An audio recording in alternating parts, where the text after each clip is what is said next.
What's going on, everybody? Thank you for tuning in. Thank you for logging in, whatever the case may be. Thank you for joining us here today on Out the Cage. I am your host, Frederick Cager. So, on today's episode, there are people in your life. There's a saying that you may hear sometimes. It says, God will put people in your life for one of three things. Number one, for a season, possibly number two, for a reason, possibly number three, for life. When it concerns this brother, I don't know, and we'll be honest, we don't know if it's a season. We don't know. When it concerns this brother, we don't know if it's for life. We just don't know. But doggone it, I can tell you it's a reason why he's in my life and he's here today. Listen, I want to introduce this brother to those of you that may not know him today. I have a very special guest whom I respect, love very much. His name is Dave Tatlock. Tatlock Dave is a community activist, a public speaker, a musician, a healthcare professional who enjoys finding solutions for problems in the community. He has done extensive work in the issues of race relations and foster care in Ohio and Las Vegas, Nevada. He is a firm believer that dialogue and the power of music can make a significant difference in the issues that affect our communities. Everybody, Mr. Dave Tatlock. What's going on, brother? How you doing? What's up? Man? How's it going? I'm good, man. How are you today? Good, man. Good. Well, first of all, I Glad to want to be here. say I thank you. Thank you. I know your schedule is busy. I know you're running. Let me just be clear. I'm appreciative of you being here, and I don't take it for granted that you're being here. So I'm just gonna go ahead and set the stage. Yeah, man. Go ahead and set the stage. I told you this on numerous occasions. I don't know if you really feeling me when I tell you this, but I'm gonna tell you again. There's a conversation that you and I had a few years ago now, and that conversation utterly changed my life. It started me down a trajectory of self awareness, self evaluation. Not only self awareness and self evaluation, but also looking at the world differently, looking at America differently. I will say this, looking at westernized Christianity differently. It started me just really, you know what I mean, having a thought on man, have I been, uh, for me, I started to realize, have I been so idealistic in my thinking that I'm overlooking things that I should pay attention to? And that conversation, so Dave and I, we go out and we so how Dave and I connected through some business dealings. We'll not leave it at that. Yeah. That he and I both were dealing with together, and we go out to eat. Dave says to me, "We're not accustomed. We're not. Let me just say how you said. We're not used to black people like you out here." Well, did I say it that? You- I don't know if I you- said it that way, bro. You said it that way.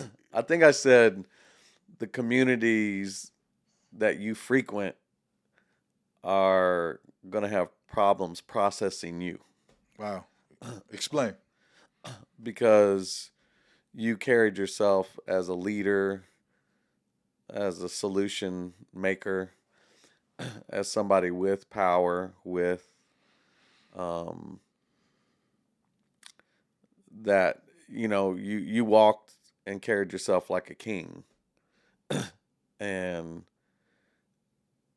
I don't want to speak for every area, right, and every person, but where you frequented, that was going to be tough for some people to swallow because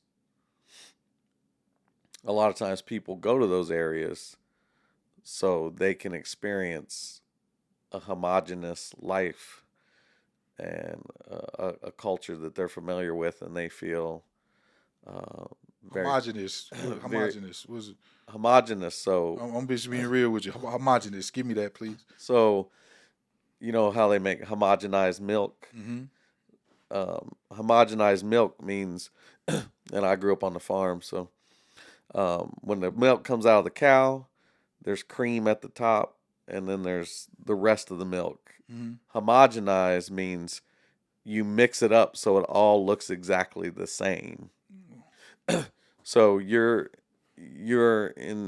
frequented some areas that they enjoy homogenization. They enjoy everybody acting the same, looking the same, thinking the same, and operating the same.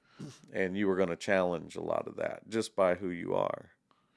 You know what, man? Just that simple breakdown. Like, man, honestly, talking to you, I'm keeping it together now. I'm moved to tears Mm. because this has been a struggle for me. It's really been a struggle for me. You're somebody that, I mean, I don't know. I'm not saying it's particularly because you're black. It's particularly on who you are, but you happen to have black skin. You're a person that everybody has to deal with. I have to deal with you when you're in a room. You're not a wallflower. You're not somebody that's just going to ease into the surroundings. You are, you carry a very big spirit and a big personality. You're a natural leader. You're a natural born leader, and you're intelligent, and you believe it's who you are deep down in your soul. I don't have to convince you that you are. I don't have to convince you, which America has tried to keep you from believing, is that uh, you're not quite um, as intelligent. You're not quite as good a leader. You're not quite as good as white America. That's what America's tried to program into you. Well, you're like uh, Neo on the Matrix.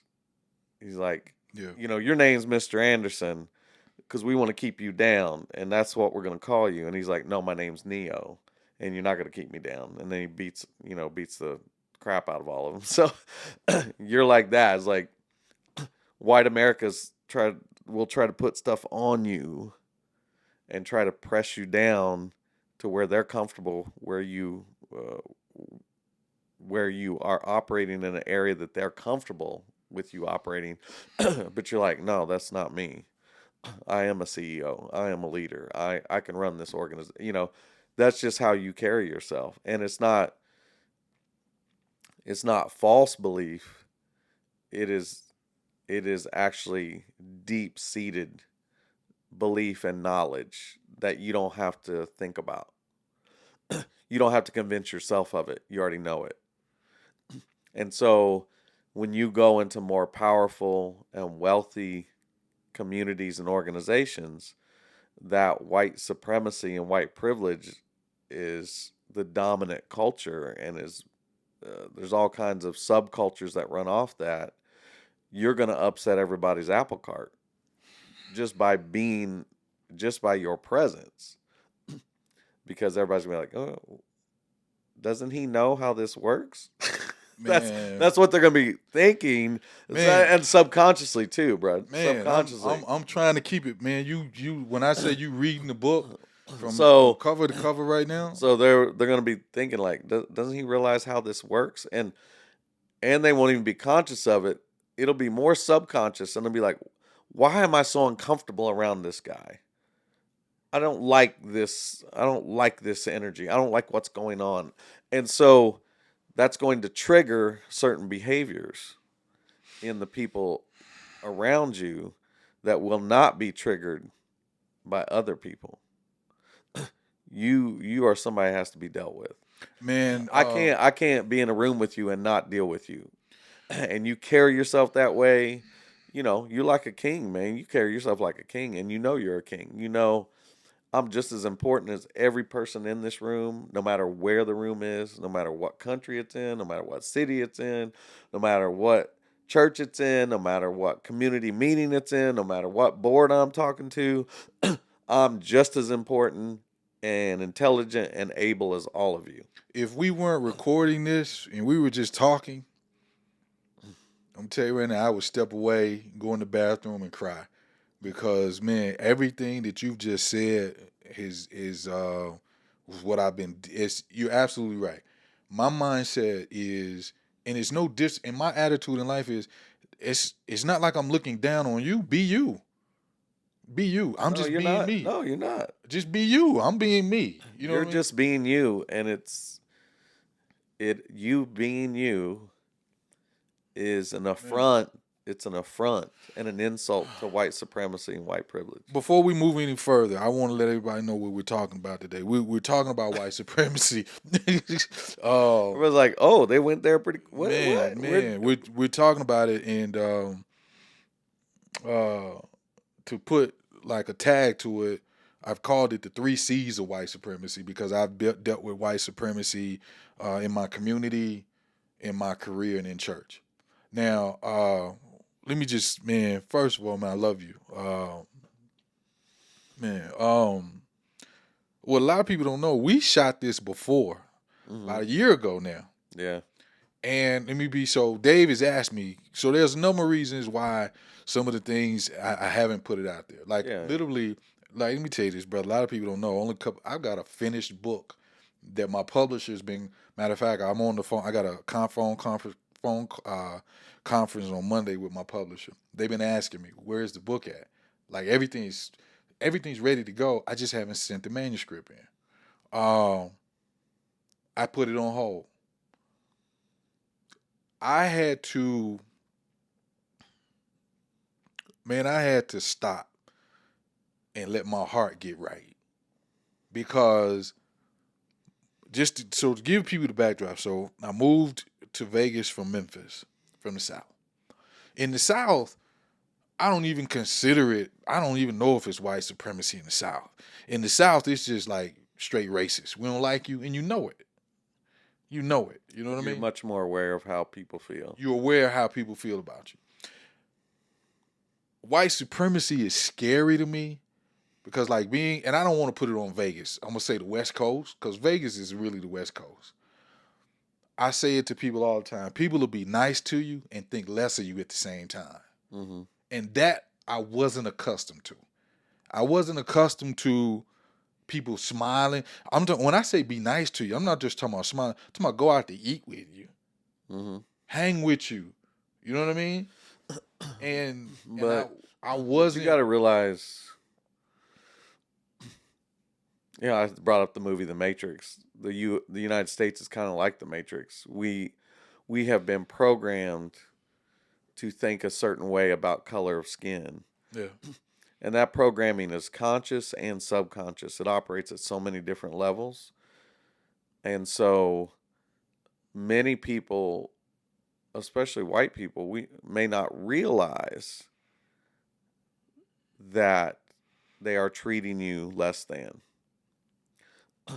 They feel like they're following the script, they're following the programming, and you're okay with it, and I'm okay with it because that's how the United States works. I just had somebody from another country I was talking to the other day, and they're like, "You guys are so obsessed with color of skin here." Like, they couldn't believe that they're in Europe, and they're like, we never talk about color, black, white, or color of skin like you guys do here. It's And unbelievable.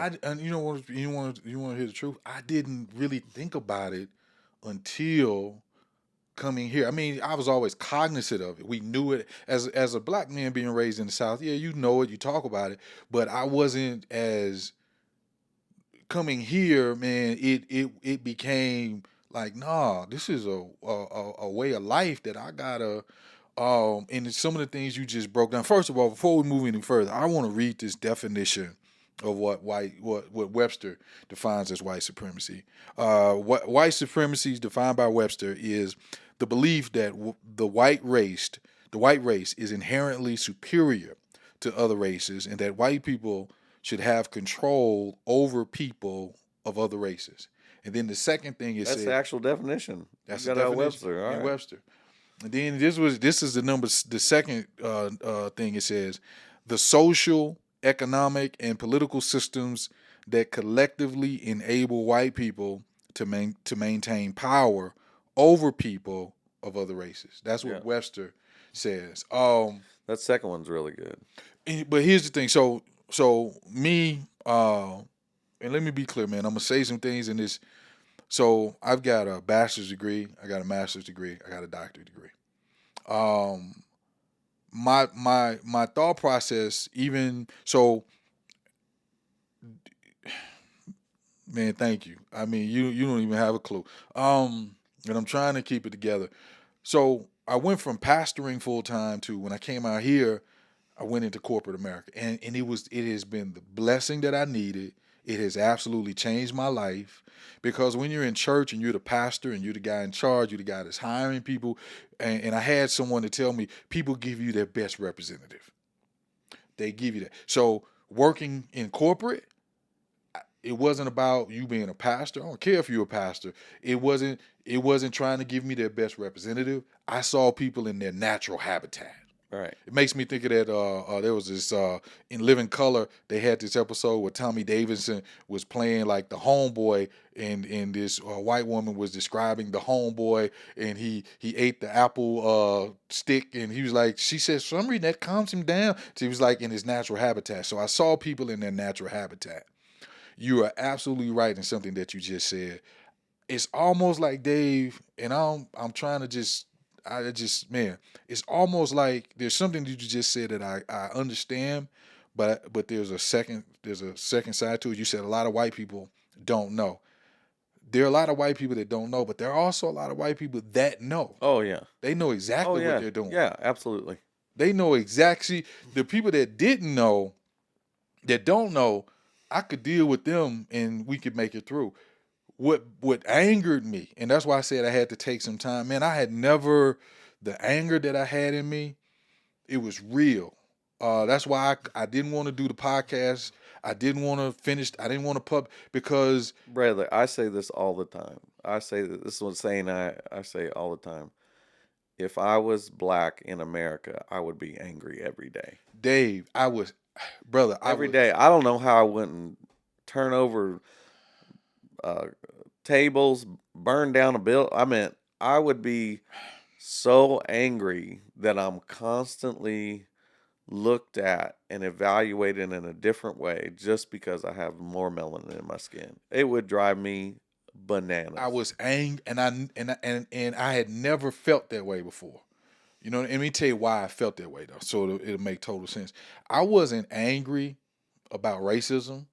I wasn't even angry about white supremacy. None of that. What angered me is the people that knew and used it at the places that I had jobs. Mm. Yeah, yeah. That's what, because I had situations where, this is a true story, man. I'm working at this company. I'm working at this company, Dave. Uh, I live in an area, me and you talked about it, Summerlin. So coming from Memphis, Memphis is about 69% black. I come to Vegas where it's about 12% black. And I live in Summerlin where it's about Which is which two. is a master planned community. You know what I'm saying? And I live in Summerlin, which is 2% Yeah, black. not a lot of black people Not a there. lot of black people where I live. I live in North Las Vegas. That's where That's we have where more more African black, more American African there. Americans. So, and how I ended, I just when we moved here, I didn't care about. I just, hey, this is what I like. This is where Yeah. Right, I like right. this area. I'm gonna go here. So I'm in Summerlin. I'm at Albertsons. I'm at the, and now for those of you that don't know Vegas, Albertsons is a grocery store. Grocery store. Yeah. I'm in the grocery store and I'm walking down the aisle. Dave, I run into this individual that I work with, female, and she looks at me and says, Frederick, are you following me? I'm not making this up. The woman, Dave, she looks at me, she says, Frederick, are you following me? I said, no, I'm not following you. I'm in the grocery store. She said, what are you doing in Summerlin? I was like, I live in Summerlin. She said, you live in Summerlin? I was like, yeah, I live around the corner. I got a house in Summerlin. And this is what she does. She walks off. Doesn't say a word. So the next day, I go into the office. I speak to the director. And I tell the director the story. And he laughs. And what bothered me, though, is that individual, that female that I ran into, had the power to hire and fire people. Mm-hmm.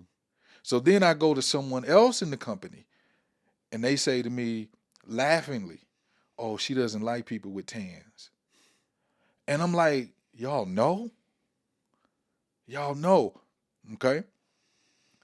In that situation, the director then comes to me. He comes in after the director that hired me. The director that hired me was a woman, very open minded. Hey, I see your skills. So she then leaves the company. Dave, the new director, the first month he's there, you know what he does? He pulls me in the office and he says, he looks me directly in my eyes and he says, "You make too much money. You shouldn't be making this type of salary. You're making what such and such is making it." And I said, uh, yeah, I should be making that. I have this degree, this degree, this degree. I have this amount of experience. I have this training. And he's like trying to convince me that I shouldn't be making what I'm making, but the other people are okay to make what they make. And I'm just like, and then long story short, he eventually gets me out of there, and I look back on it, and he finagled me out, got me on out of there because it was like, you're making too much money, and we want to take your salary and we want to spread it, among some other Mm-hmm. people. And that kind of stuff, man, because I had another situation I'll tell you about. What began to anger me was, I don't care if you don't like me, that I'm black. I don't care. I really don't care. I grew up in Memphis, Mm-hmm. Tennessee. I grew up with this, so whatever. I never forget when we were living in Memphis. We were in this community, and a lady had a house built. And once she realized that her neighbors were black, she moved, sold the house. Whatever. I don't care. What angered me is that you play with my livelihood. That's when I began to get angry because even when it concerns the police, as a black man, I'm concerned about this generation. This generation is black men. I was raised in a way, hey, when the police pull you over, there's a way you handle yourself. This is what you do. The talk, Mm-hmm. we call it. Hey, this generation, a little bit, they want to be a little bit more fiery. I'm like, look, Yeah. man, they got the gun, they got the badge, they got the power. You're gonna have to play this game right now. So I grew up with that. What I wasn't accustomed to, Dave, was being in positions where, and I felt helpless because here's an individual that doesn't like me. Right. And here's the thing that I began to realize is something that you said too. It's almost, it helped me out, Dave. It's almost like they didn't like me just because I was black, but because I was black and I was educated. And who do you think you Because you are? didn't quite know your place. I didn't know my place. And like you said, some of them consciously think there's a certain place you belong, and there's a lot of other people that subconsciously, if you have a conversation with them in their conscious mind, they will say, "No, like I think it's great to have A black black guy. black person on the board, Hmm. or it doesn't bother me at all if we have a black president." Or consciously, they will be affirming to equality, It's something. Wow. but Uh, there's certain images. Let them walk in and their doctor is black. Let them go to a lawyer to get their divorce worked out, and the guy walks in, or the lady, and they're black. Let their daughter bring home the boyfriend, and he's black. Then those subconscious things rear their head.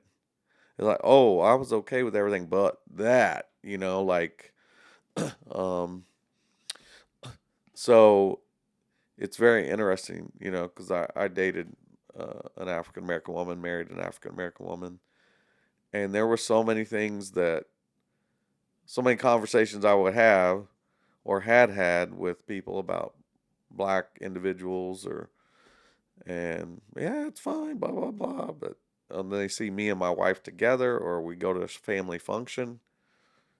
There's all this stuff that comes out that you don't even know is in there a lot of Give me times. your background, and just to help people out, because I believe that I respect your opinion and I respect your thoughts on a lot because you have a plethora of information.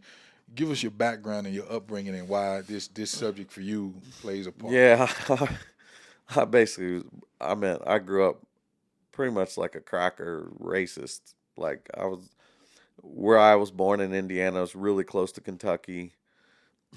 It's all small towns and farms, all of it. Like If you go from the center of Indiana all the way down to Kentucky, it's all small towns and farms. And one of the most racist areas in the United States. So people don't realize in Indiana in 1930, Indiana had a Klan organization in every county in the state. Wow. One of the most active Klan And this is where you states, grew up. yeah, in the United States. And so, I'm going to school in the 80s, early 90s. I'm routinely saying the N word. I'm routinely telling jokes with the N word. Um, I never saw a black person in person. I just, watch movies or something. Never had conversation with black individual and never saw a black individual. So I was in a town of like 4,000 people, and it was country. We had factory, we had farms, and so even when I went to college, I'm kissing my grandmother. I mean, my mom and grandparents both worked together to raise me because my mom was a single mother. And my grandmother, I remember kissing her, saying, "Bye, I'm going to college." And she said, "All right, well, you know, work hard up there and just be sure you don't mix with the colored people." That was her advice to me. No, as before you left. Before I went to college. All right. When I go to college, my first year, I am using the N word. I'm telling jokes with the N word, and I meet my first black people. And I'm playing tennis with this dude named Eric from Sacramento, and because I'm going to Purdue, I don't know why he was there from Sacramento, but it's in Indiana. We're playing tennis, and I'm beating him. He's like, "Man, you just killing me today," he says across the net. And I said, "No, bro, don't you know an N can't beat me?" And he's black? And he's black. And I'm kidding around. I think it's funny. It's a joke. I'm Right, just, right, right. I think that's a joke. He stops. He I, goes to the net. This dude's from California, right? right. And he said, "Dave, come here." I come up to the net. He goes, "You better never say that word ever again. I will beat the Some choice words. out of you. Like, what are you doing?" He goes, "You've used that word before?" Okay, so let me ask you And this I'm like, question. "Oh yeah, I use that word a lot." He's Okay, like, and I remember a guy from Chicago also. I was in a room, we were fixing something, a TV. I said, "That's okay. We'll just end rig it." That's the term I used growing yeah, yeah, up. yeah, yeah, yeah. End rig it.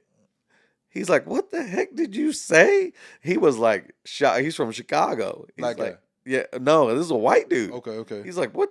You can't say that." And I remember like, "What? That's What did I say was wrong? right." And we called those rocks, Right. those rocks with the crystals in them. Yeah, yeah, We yeah. called those end heads. That's what they were called. We called. I mean, bro. So that's how I grew up. I didn't think I was racist, but not malicious racist. I was racist with how I was programmed to look at black people. Okay, that's my question. As a black man, I'm curious. I got a good brother, man, I love very much, and he just recently retired from the military. He told me something I never forgot. He said, I think he was in China or Japan, one of the two. And he was like, even in foreign countries, he said black people are made to look like the problem in America. Uh, so help me out as a black man. The Yeah. way you were raised, what's the thought process of who black people are? I mean, just who they are. Oh man, there's I know so that's a deep many. question. There's so many images that we're presented. Uh, there's just a whole landscape of programming that goes on in our lives. As we're growing up, it's the movies we watch, the music we listen to, videos we watch, the magazines we look at, the books we read in school. black Black people are presented many times. I don't think it's near as bad as it used to be when I was growing up. But black people are often presented as hyper aggressive, Yes. less intelligent, less able to process intellectually a lot of things. So, like, so I played sports, right? We are programmed. So when I played football. If they had a black quarterback, we actually think we can outsmart that guy. I was about to The say the black black quarterback's quarterback. not as smart The as the black white guy. quarterback. A white quarterback's, he's more intelligent. But if they got a black quarterback, and I'm not saying this is all conscious Right, right, stuff, right, this is like, oh, we'll trick him with coverages right. or whatever.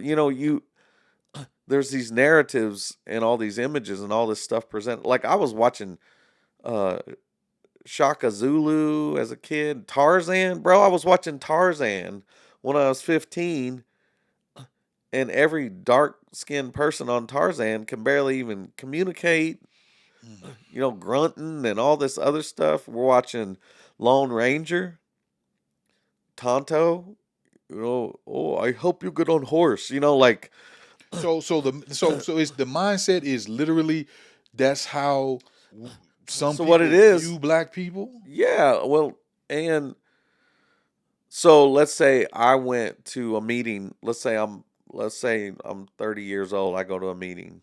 Like, hey, ladies and gentlemen, we'd like to introduce the president of the company, blah blah blah. A black person walks into the room and that's the president of the company. I have subconscious programming that makes me like, why are they the president? How did that happen? I actually have subconscious and thoughts that pop up like that because of the programming I've had. Okay, so this makes total sense to me now. So I serve as a counselor and chaplain, and there are times when a family member passes, I get the call, "Hey, we need. Could you?" And here out here on the West Coast, a lot of people don't have churches, Right, right, So we need someone. Can you perform the funeral? right. I cannot tell you how many times I performed a funeral, and the white people come up I and already know what they're gonna say. you are so intelligent. You are so You articulate. are so articulate. I I just couldn't believe how good a job you did. I get it. When I say on a regular to the point, I just was like, I was in Smith's, which is another grocery store. Guy said something to me, but I'm in a different space now. I got, I'm dressed like and the guy walks up to me, and I got a hat on because it's hot out here. I got a straw hat on. He walks up to me, "What's going on, Slick? Looking all cool."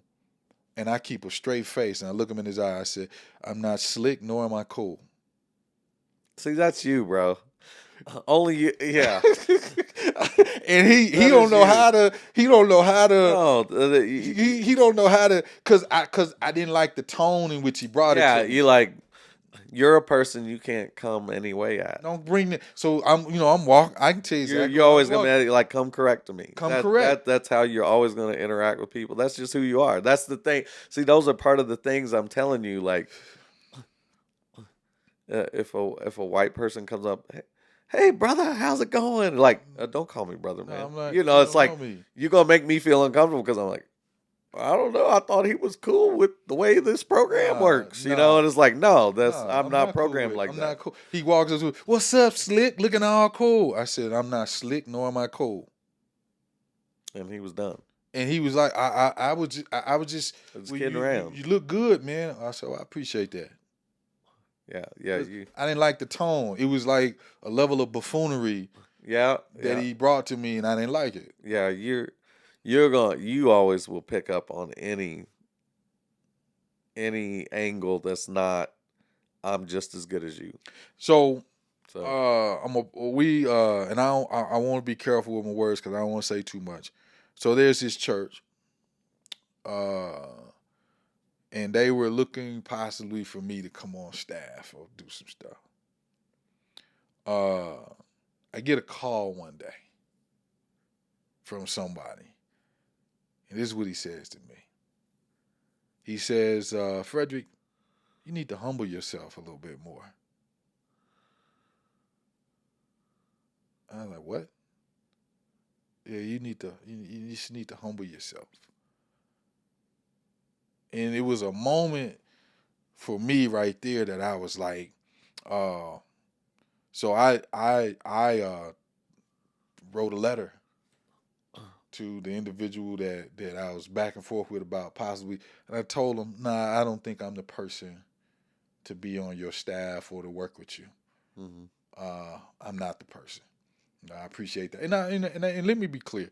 I'm not that person that's going to voice my opinion and be disrespectful, or because another thing, the way I was raised, I'm not going to give you the credence. I'm not going to make you. I'm not going to act a fool and give you that Power the power to get me to react certain I'm ways. not getting ready to do that. So even when I may have to correct something, I'm gonna do it professionally and I'm gonna do it Christ like. I'm gonna do it in the right way. So I told him in a letter, I think better, in the email, somebody, I'm not fit. I'm not the person fit for, your Mm-hmm. organization. And even in church, what I experienced was and it's something that homogenized. And here's something that used to bother me, and I'm jumping a little bit everywhere, but it bothered me. Um, no disrespect.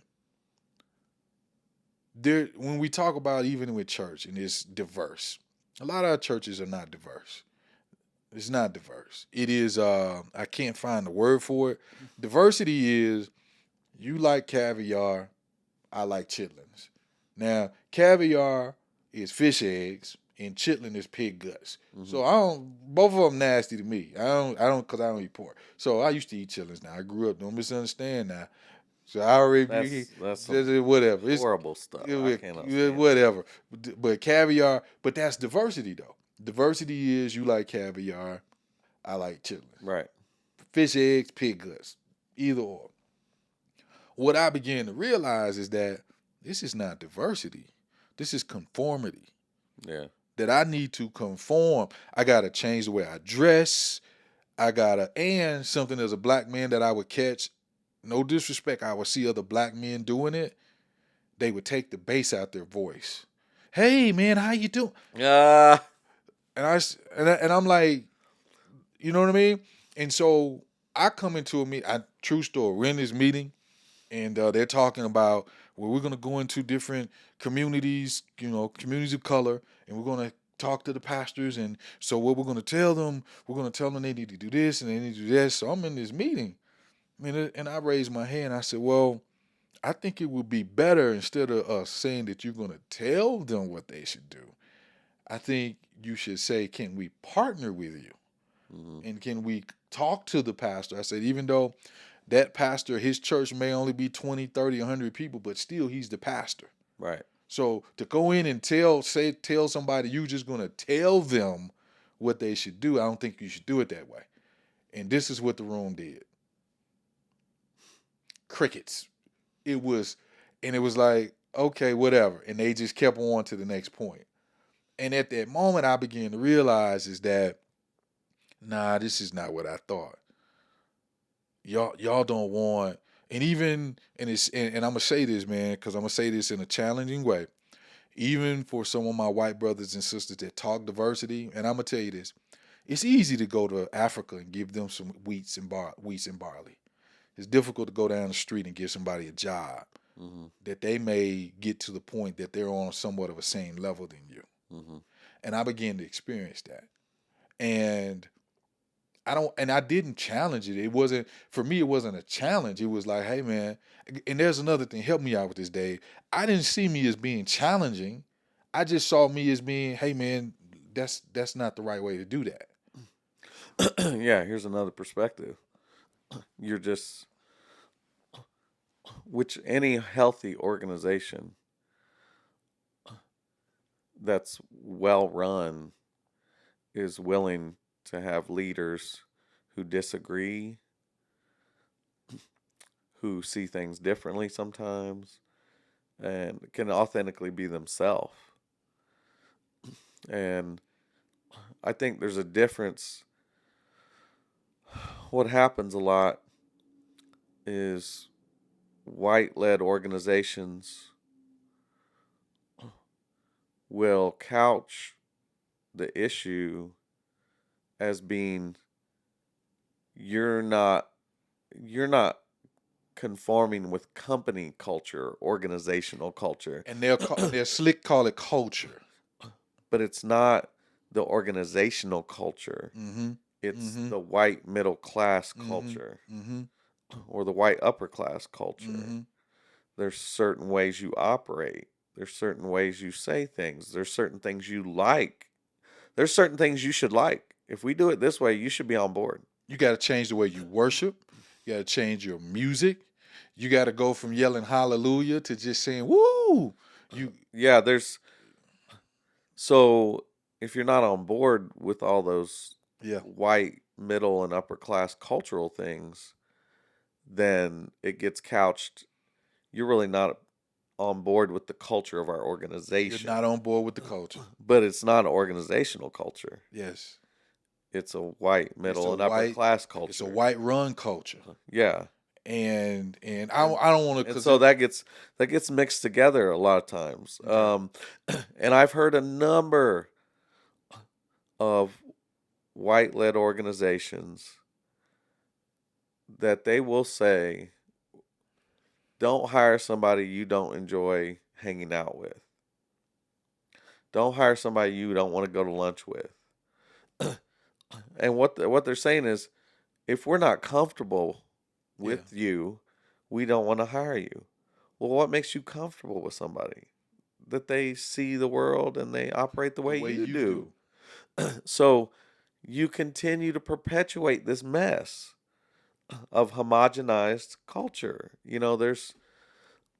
And I'm sure people watching this podcast is like, why the heck should we be listening to this Dave Tatlock guy? Like he was a racist using the N word when he was, you know, 21 years old or 19 years old or 20 years old. And so they don't know the journey I went on for the last, 30, 35 years to get to where I'm at now. But I got to I have stop. educated myself. I got to stop you. I got to stop you right there. You know what? I'm the exact opposite and you know what I'm or cuz you already know what I'm about to say. You are the person that we should listen to. And if you remember when we had that talk and we did lunch, I was sitting on the edge. I was like, I don't know if it threw you. Yeah, no, you're like, how do y'all think? I need to I want to understand. know. I need to understand To know. how I the was going enemy is in like programmed. tell me, man. Uh, And I don't want to look at like the enemy, but I'm just saying no, but you on the other team. Tell I want to know. I need to know how you all I need to think. know how you How do thinking. you get to this? How'd you? And I was asking questions, and I don't know if it threw you. I was like, man, tell me. I want to How am I know. getting a white Why am I? professional corporate woman saying, "Why are you following me in a grocery store?" You know what blew me? Like how did we Why? get to Why? How that am I? point? And I'm like asking questions. I'm like Dave, and you know what has blown me away? And I want to go to a video real quick. But you don't know what has blown me away about white supremacy too? It's not just a white man thing. Hmm. I'm seeing white women that are just as in the mindset of white. Like it's blown me It's away. whiteness. It's just white. Whiteness has been programmed into the world,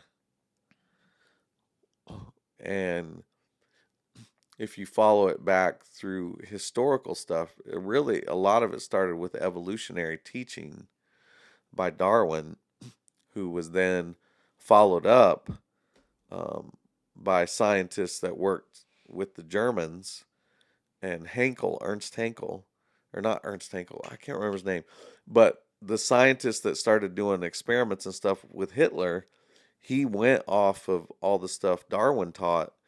And Darwin is the one who really started ranking people based on Mm-hmm. color. Mm-hmm. That the top of the evolutionary chain was white people, and Mm-hmm. then next was Asians, then next was black people, and then the bottom was Aborigines. And so that created a scientific model that the lighter your skin, the more intelligent, the higher you are developed. The darker your skin, the more savage, uncivilized, and unintelligent you are. And that basic paradigm has been pushed all over the world. All over the world.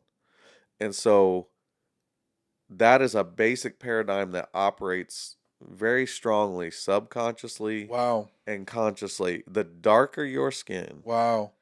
the lower your intelligence, the Wow. more savage you are, the more uncivilized you are, the less able you are to be trusted with leadership, planning, solving problems, handling money, being the quarterback. Anything that any positions or societal roles that we say, wow, this is something that requires intelligence, self control, um, calm demeanors, and requires skills and understanding how to write and read really well. All those positions, those are reserved for lighter skinned individuals. We're programmed that way. We don't realize we're programmed that way, but we are. I'm gonna go to this video, but I want to say this point. Do you know too? I can feel that it angers people when I don't operate with the foolishness. It's Yeah. almost like I told you, you're going to anger all kind of people. I stay because I know in my stay calm, stay cool, and it almost like it makes it worse. Yeah. It's like Yeah. we'd rather you They act expect like you what to, we want you to yeah, act. they expect you to act a fool. But if when you don't, it's almost like it. I've been in a situation where it got worse Yeah. because it's like if you act the fool, that's what we expect of Yeah, you. we know how to handle You're that. not, but you're sitting here being professional and calm. Who do you think you are? Right. And I've dealt with that. Well, that story you told me where you had a difficult situation and you got a lawyer and you legally extracted yourself from it, and the person was like, "How did you do that? How did you know to do I don't that?" mind telling you. So we had a situation with our church and some things that was going on. Some legal stuff that Like, happened. how did you outsmart me? And so it's almost like now when they were doing us wrong, Right. Right. and I won't say they because it was more of this situation individual. When we were being done wrong, it was okay. So I went and got an attorney, You handled business. handled the business, and got it off of us. And then it was like, how dare you go and do that? I'm like, because I took care of us. I took care of me. I did what I was supposed to do. And I mean, I want to clarify. I want to No. qualify. I'm not saying all white people are racist. I'm not saying all absolutely. white people are Absolutely. Not at all. operate this way. I'm just Absolutely. saying whiteness in America Yeah. has been programmed in us. It's been programmed in black people and white people of how to see whiteness Okay. and what all comes with that. Okay. And it was very easy for white people to be in power and to have privilege and to run everything was very easy for a long time. And now that's going to keep getting challenged more and more as people are more educated and understand true realities. But that doesn't mean the beast of white supremacy is just going to let that go. There's going to be a lot of fight to that. There's going to be a lot of uncomfortable situations happen. But I'm not making a blanket statement. All white people are like that. Neither. It's like, and that's that. I think that's as a matter of fact, I was in a conversation with a therapist the other day, and we were talking about critical thinking. So by no means. Yeah. With that being said, I want to segue into this particular video. One of my favorite, when I say favorite, television shows of all time is Sanford and Son, and there's this episode. My band plays the theme to that, by the way. Oh, and if you don't know, you need to go check out Dave's band. He performs on the Strip too. The Soul Juice Band. Soul Juice Band. So, but anyway, yeah, Sanford Son loved that. First time I heard him, I was quite shocked because I was like they were jamming. I think you were doing a Gap Band song when I heard, and I was like, you're off the chain. And I know with something, if we're not able to play it for some people, let me give the clip if you didn't. There's an episode of Sanford and Son. It's called Tooth. I think it's Tooth of Consequences or something like that. Fred has a cavity, needs to go to the dentist. Lamont finally gets him to go to the dentist. When they go to the dentist, Fred's like, okay, I got one stipulation. I got to have a white dentist. And then in there he says, just so happened the schools are of the white people, for the white people, by the white people. So wouldn't it be that a white dentist would be better?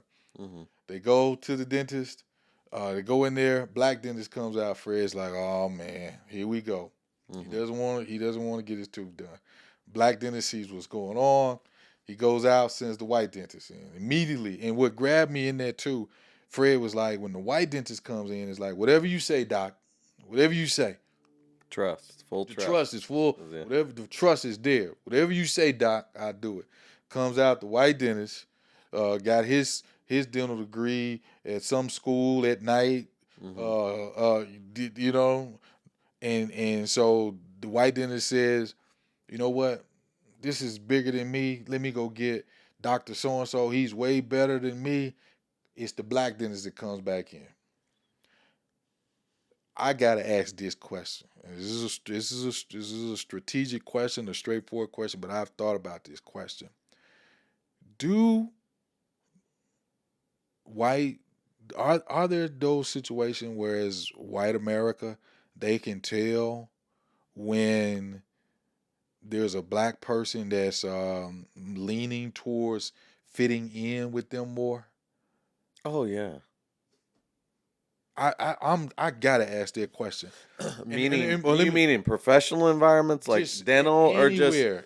Let me tell you why I got that question. Why I asked that question. The situation that you and I sort of both know about. I could tell when I went into the organization that not only did I not fit in with the white people, but I didn't fit in also with the black people because there was a lot of black people that I saw that were conforming hmm to the white system.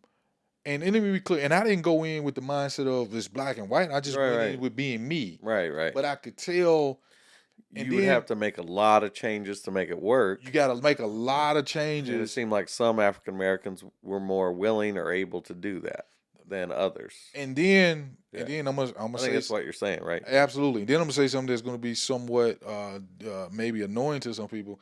And then when Black Lives Matter happened, those same black people all of a sudden became black.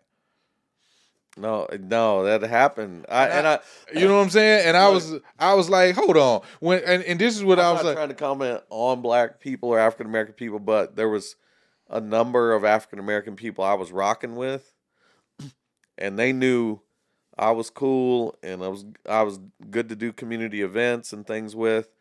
After that happened, George Floyd, Philando Castile, this stuff happened. They're like, you know what? I need a break from all white people, Dave. You seem to be a pretty cool dude, but I can't work with you right See, now. I can't rock with that.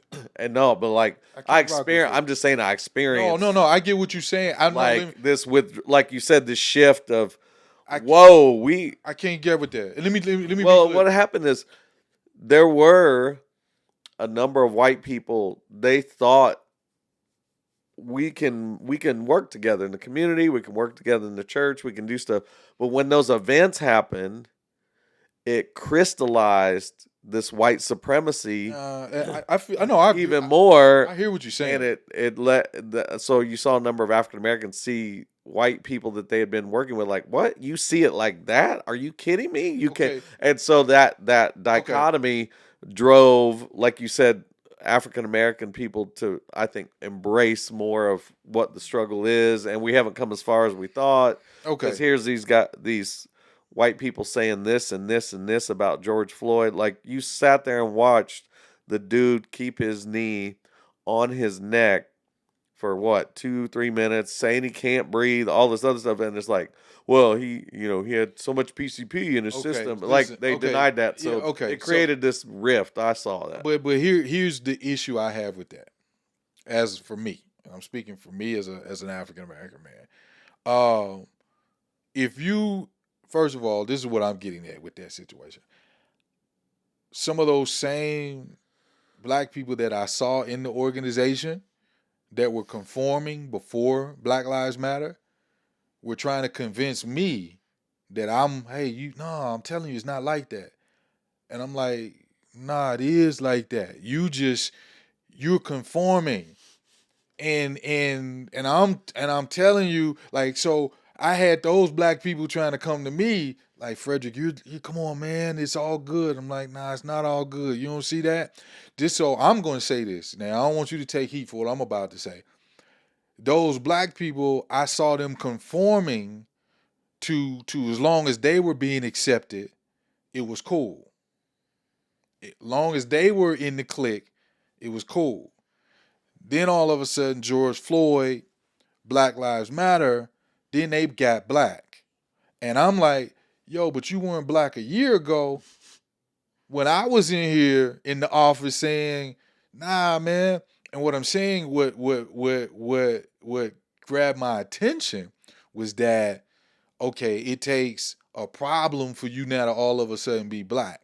Like I'm black 24/7. And you were conforming when it was cool to conform. But now that Black Lives Matter, and I'm not putting this on you because I know this is a sticky one that I'm saying. But let me be clear. I'm looking at the camera. I stand 100% on what I'm saying because I met those African Americans that, and I'm looking directly in the camera when I say it. I met those black people that you were conforming when everything was cool for you. Then all of a sudden, Black Lives Matter happened. Then all of a sudden, you got black. I said it. I stand on it. I said it. So I saw that 100%. You know what I mean? Like I had black people pulling me to the side, talking to me. Nah, I'm telling you, it's okay, it's cool. I'm like, nah. And it was like, and then you trying to sell me the benefits of conforming. I'm like, nah, I ain't with that. So then Black Lives Matter, George Floyd, I saw boom. Now all of a sudden you got a dashiki. You got a fist on your neck and a dashiki, and I'm like, dude, I was black last year when it wasn't cool. Mm-hmm. So what I'm getting at though, as white American, I'm not just saying you as a Yeah, white yeah, man, yeah. but do are there white people that they can tell like, yo, he's okay, you know that you hold on because you're a very educated man. There was the house slave and the field slave. The house slave, Malcolm X talked about it when the master sick, we sick, boss. When the master, so the house slave, and come on, man, it's a No, podcast, but no, I'm that going no. there. There's there's there are clear sociological pathways that arose out of all that because the lighter skinned African Americans were often in the house, and the darker, so that created a whole color And there's subculture. divisive even in my own community. Yeah. Because coming up I'm a lighter skinned black person, I used to hear play that funky music, white boy. That was the thing. That was the song they used to play to mess with me. Hmm. You know what I mean? Yeah, yeah. So So yeah. there's so much sociology tied into amount of melanin. Are there white people that see a black person that's more likely to conform and they know it? That's my question. Yes. Okay. And again, it's conscious and subconscious. There's I'm on the phrases. edge of my seat, man. I'm listening. There's I can phrases. sell this and get. There's phrases. There's nonverbals.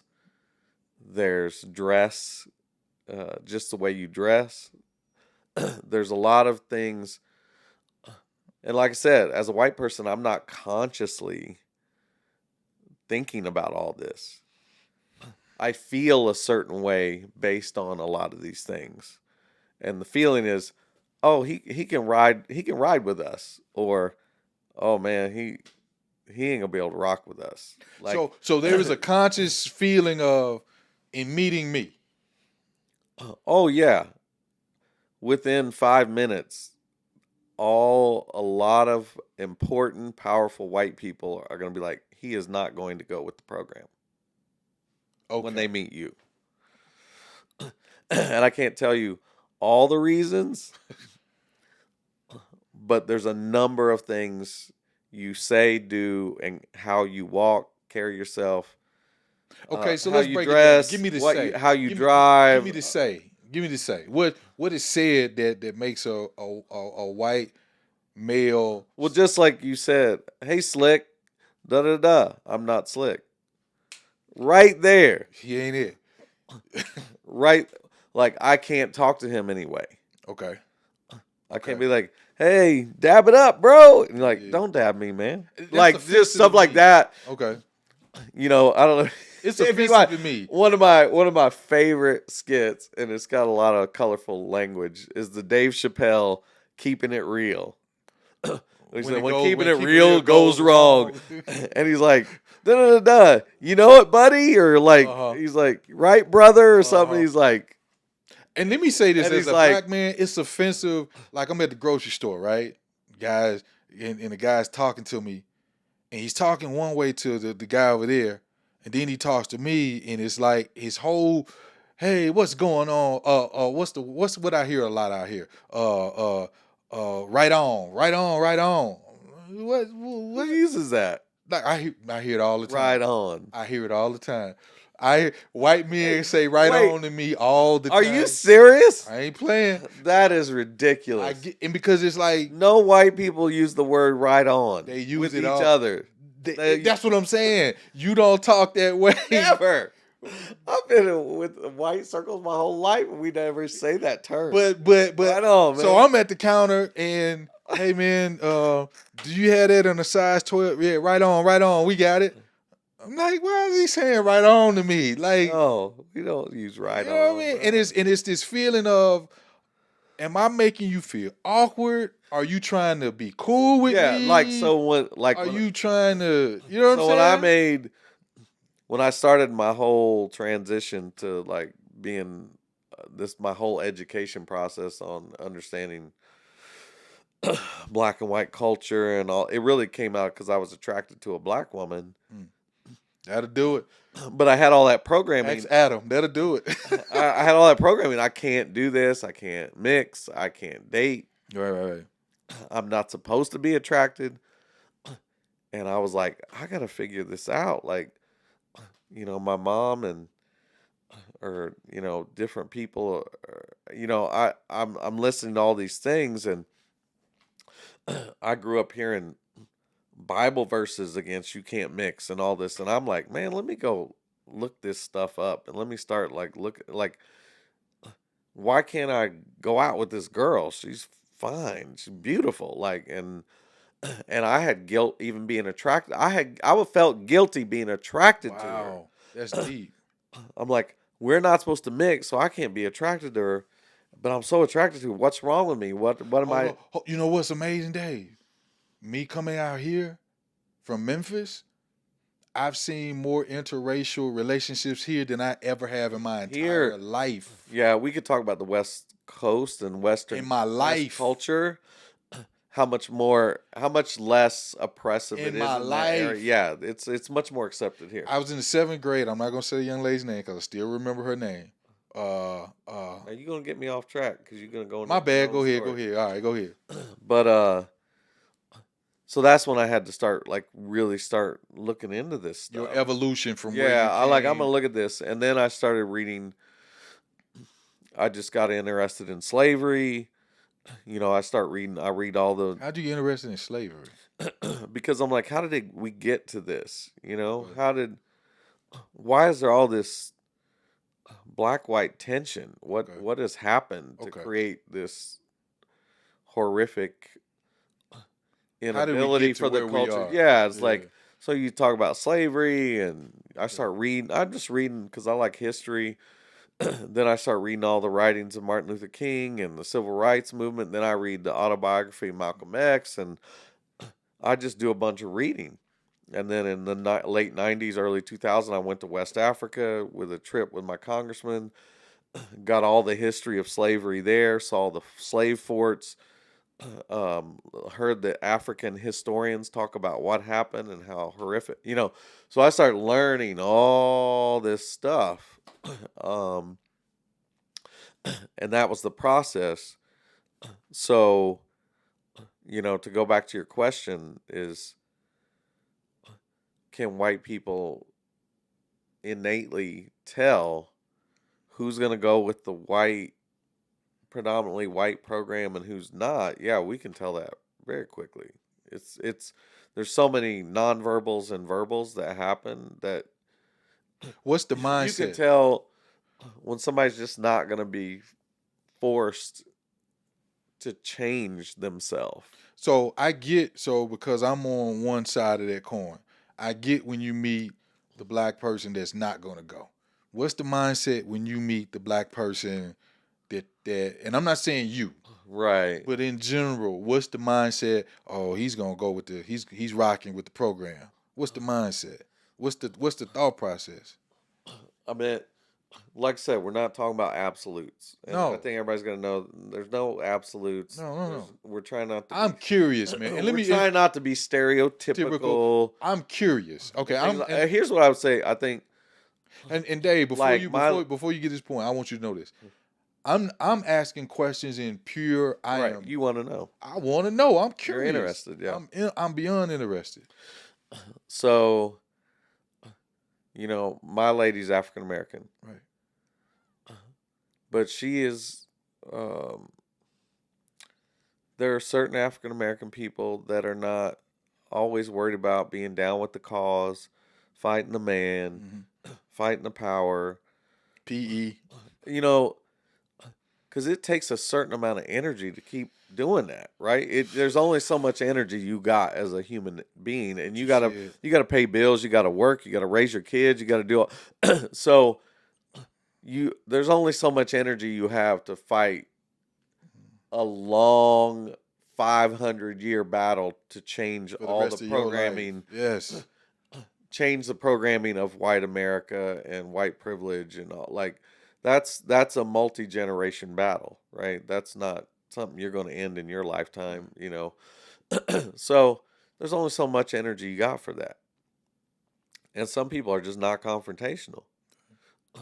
So yeah, like my lady, she's just not confrontational. But And here's so the less confrontational you are, the less worried you are about that confrontation, the easier it is for you to just operate. Like, okay, I could waste a lot of time. It's not practical. It's not practical to be the African American person that's fighting white supremacy and white privilege. It's okay. not practical. But here's the difference though. I think I think some people misunderstand it. So militancy, basically, and this is what I'm about to say. Or just conflict. Conflict. But here's the thing. I just because I stand doesn't mean I'm looking for conflict or I'm militant. You know what I mean? I'm just You're in a fight whether you want to be or not. correct. Once you decide to operate by the truth. And that's what I'm saying.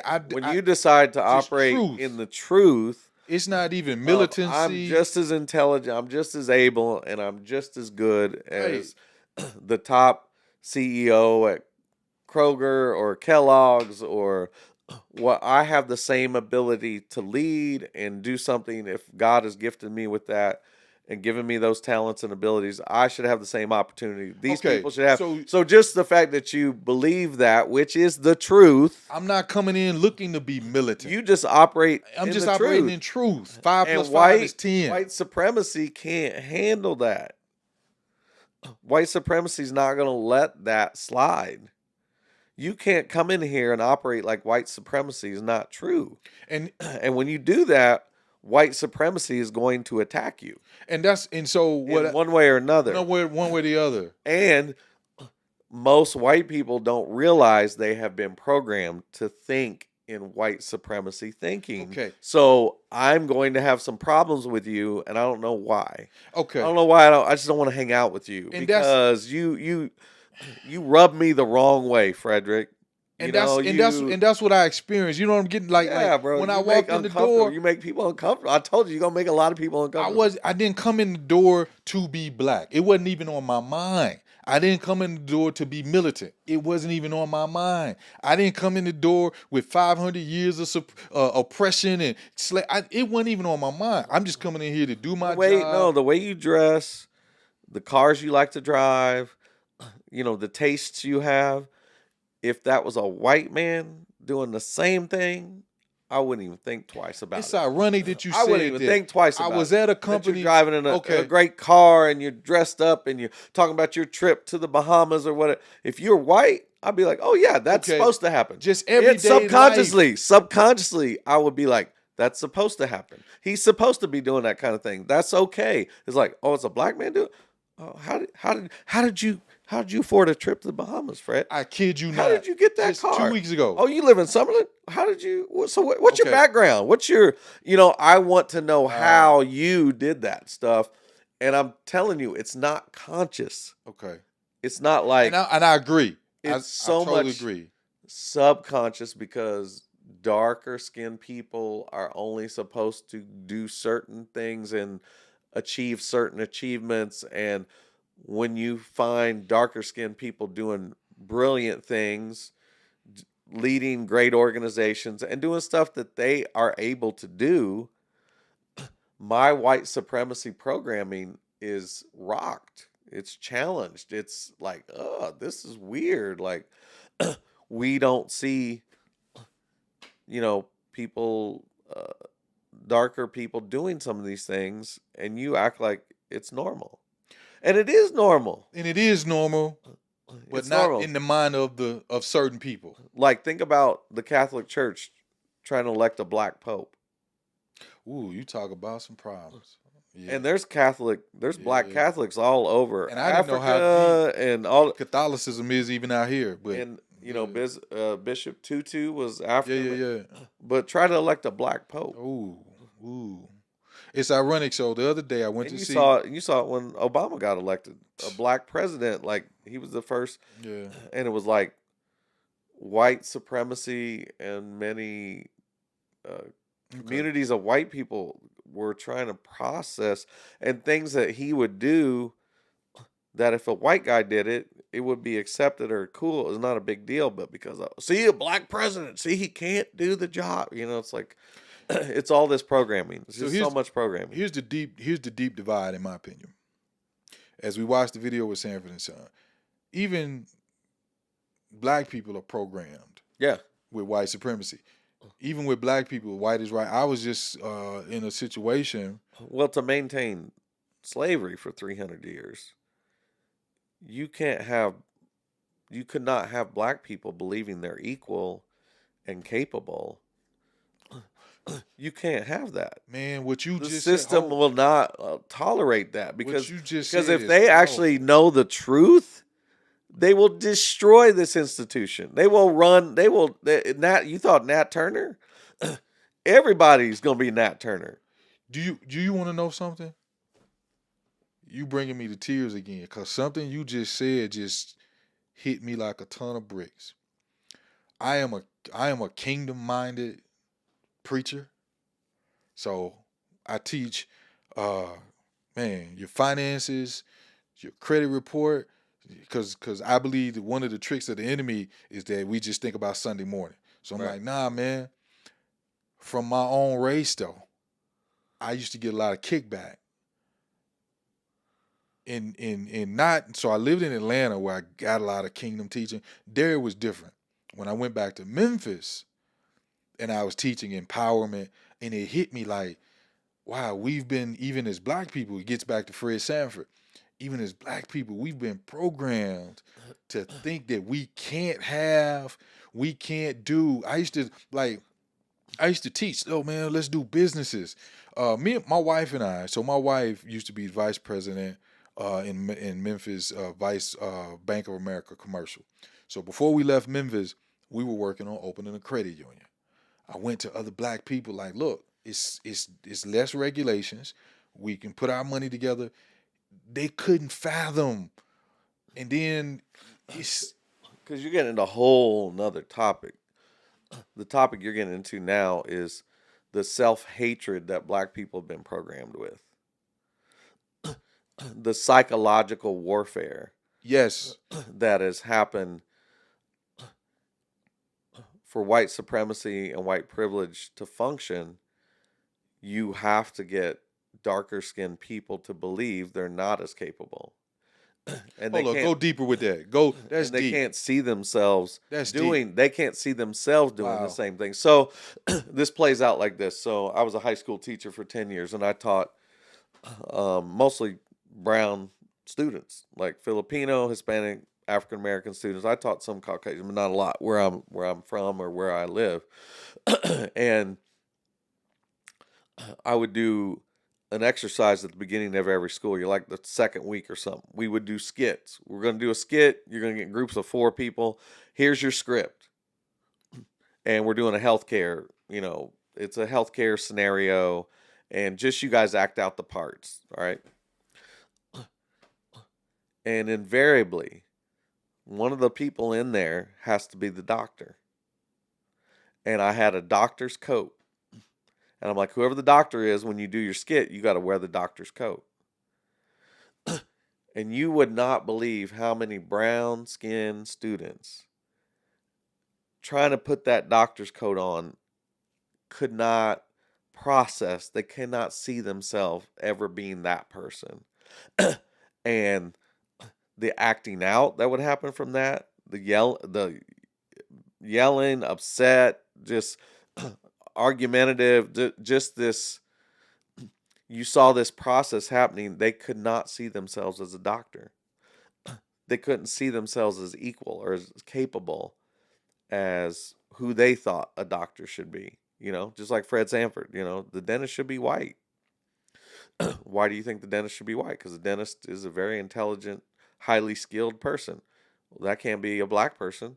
So so a lot of times with the black students especially, like I'm not going to go to college, get a degree and do all this training to be a doctor. Like I can't do that.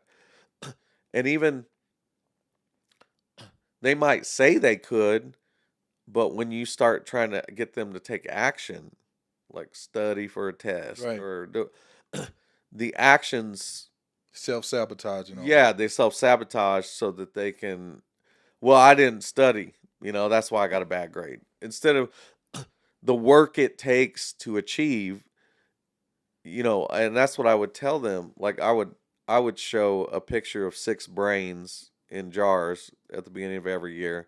And I'm like, all right, here's A through F. I want you to label A through F on your paper. I said, here's 6 brains. I said, one of these brains is a black man, one is a white man, one is a Hispanic man, one's an Asian man. And I said, just label which one you think is which.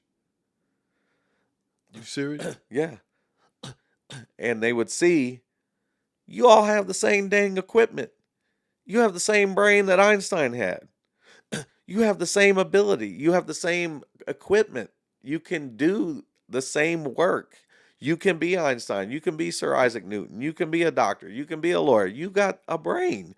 You've got the same ability. But even as children, in their mind. But you know But but I would do it, and they'd be like, "Well, how are we supposed to know which one is the black brain and the white brain?" I'm like, "Exactly. Okay, I got you. Okay. You can't tell because it's the same brains." You know something I don't. So I would always like cutting down white supremacy and barriers. There's so many barriers that happen in black children's mind. There's so many barriers that they put in their own mind, but it's been fed to them from so many sources that you can't do this, you can't do this, you can't do that, you can't. No, don't try that. No, you can't do that. And it's not always conscious. Like I said, it's not Right. always directed. It's just all the imagery, everything in a totality. It just, America has delighted in psychologically destroying black people. I That's a I strong statement, that's a very strong statement. but it's a true statement. It's an absolute true statement. There's a couple of points. I've done business with black people here, and I put the business deal together and everything, and I bring in a white person, and the black person will stop talking to me and start going to the white person, Absolutely. and I'm looking like, hold on, I'm the person that. I got to talk to the expert. I got to talk to Yeah, the I got it, authority. Frederick. It was cool, Frederick, that you put it together. It was, I'm glad that was nice. But you got me to the real person I You got need me to the real person that I that need to deal with. I've been in line at a store. True story. I've been in line at a store. Black young lady at the register, white man in front of me. She's talking to him. Yes, sir. What do you need? Yeah, sure. Number 3. Yeah, try that over there. I come up. Yeah, what you want? Yeah. I'm like, hold up. What? You, You know, you were just hold up. You were just talking to Dave, and it was, sir, how may I help you? And then I step up with this. Yeah, what you want? Like my own. So I've seen the well, let white me tell you. supremacy. Let me tell you this. So I have an entertainment company, and I won't say anything particular, not many details, but anyway, negotiated a contract. I did the negotiation, got a contract. It was a favorable contract. And out of that contract, we got some equipment and stuff. So I have a partner, and he's African American. And he's done sound most of his life. And we were able to get him like the sound equipment set up uh, that he always almost dreamed of having most of his life. And now he can kind of run his own side business of doing sound for events and stuff like that because he's got all the equipment. And it was about, it was a lot of equipment, or it was a pretty good price tag on this equipment. And I'm bringing him the equipment, or we're dropping it off or something, and he's like, "Man, I could just cry or something." I say, "Why?" He's like, "I just always I got me prayed. a white I boy. just always prayed I would get a white man I'll give you a white man to go to talk. Yep. to talk for me." Yeah. I'm like, "What do you mean?" He's like, "If I went in there and tried to do what you did, they would have gave me $500 and said, 'Be grateful.'" They would have laughed. He's like, "What you did and what you negotiated, I could have never done that. I would have never got the chance. Like, but I got me a white man who could go in and represent, it's like, and so that a black person even has to think like that or even have to process. Mm. I wish I had somebody to speak for me, because if I try to speak for myself, it's gonna go nowhere. That's like Man, I that's love. a that is a Man, crippling that's a it's a crippling crippling, and so effect, isn't so it? much you're saying to me personally Because is making sense. But hear me. There's this company, right, that I was at, and went in for my interview. And just so happened the day I went in for my interview, the COO of the company was there. So I bypassed the director of the site where I was, hmm and I met with the COO like on your own, or they on my assign. own. Oh, okay. The COO just happened to be there and was like, "Hey, well, nice to meet you. Would you like to talk?" And I went into we went in the office. He asked you to talk, or She asked she me to asked you to she asked talk. me could we Okay, talk. but you were for an interview or Yeah, something. Yeah. I was in there Okay. for an interview. So she approached you. She approached It me. wasn't like you. Hey, No, where's the no, no, COO or no. anything? She Yeah, yeah. approached me. I didn't even know who she was. Okay. All right. Cool. Found out she was the COO. She and I went and talked. I negotiated my salary. I told her, no. I said, well, no. This is what I believe. Here are my credentials. Here's my education. This is what I'm worth. Blah blah blah blah blah. So I bypassed the director. The Bro, you director, done destroyed the whole system. the director immediately, because I couldn't figure it out till later. She does not like me. Like we had this Christmas party. I had never had a conversation with her. Like literally, Yeah. I negotiate my salary. The COO goes back to where she's from. I'm there with the director. We then just so happened I got hired right before Christmas. We had a Christmas party, and the director makes a comment about me at the Christmas party. Well, Frederick, he's gonna do what he needs to do. So, she's on the mic. Well, Frederick, he's gonna do what he needs to do. And I never, because once again, man, I was, and this is another episode I'm gonna have to do.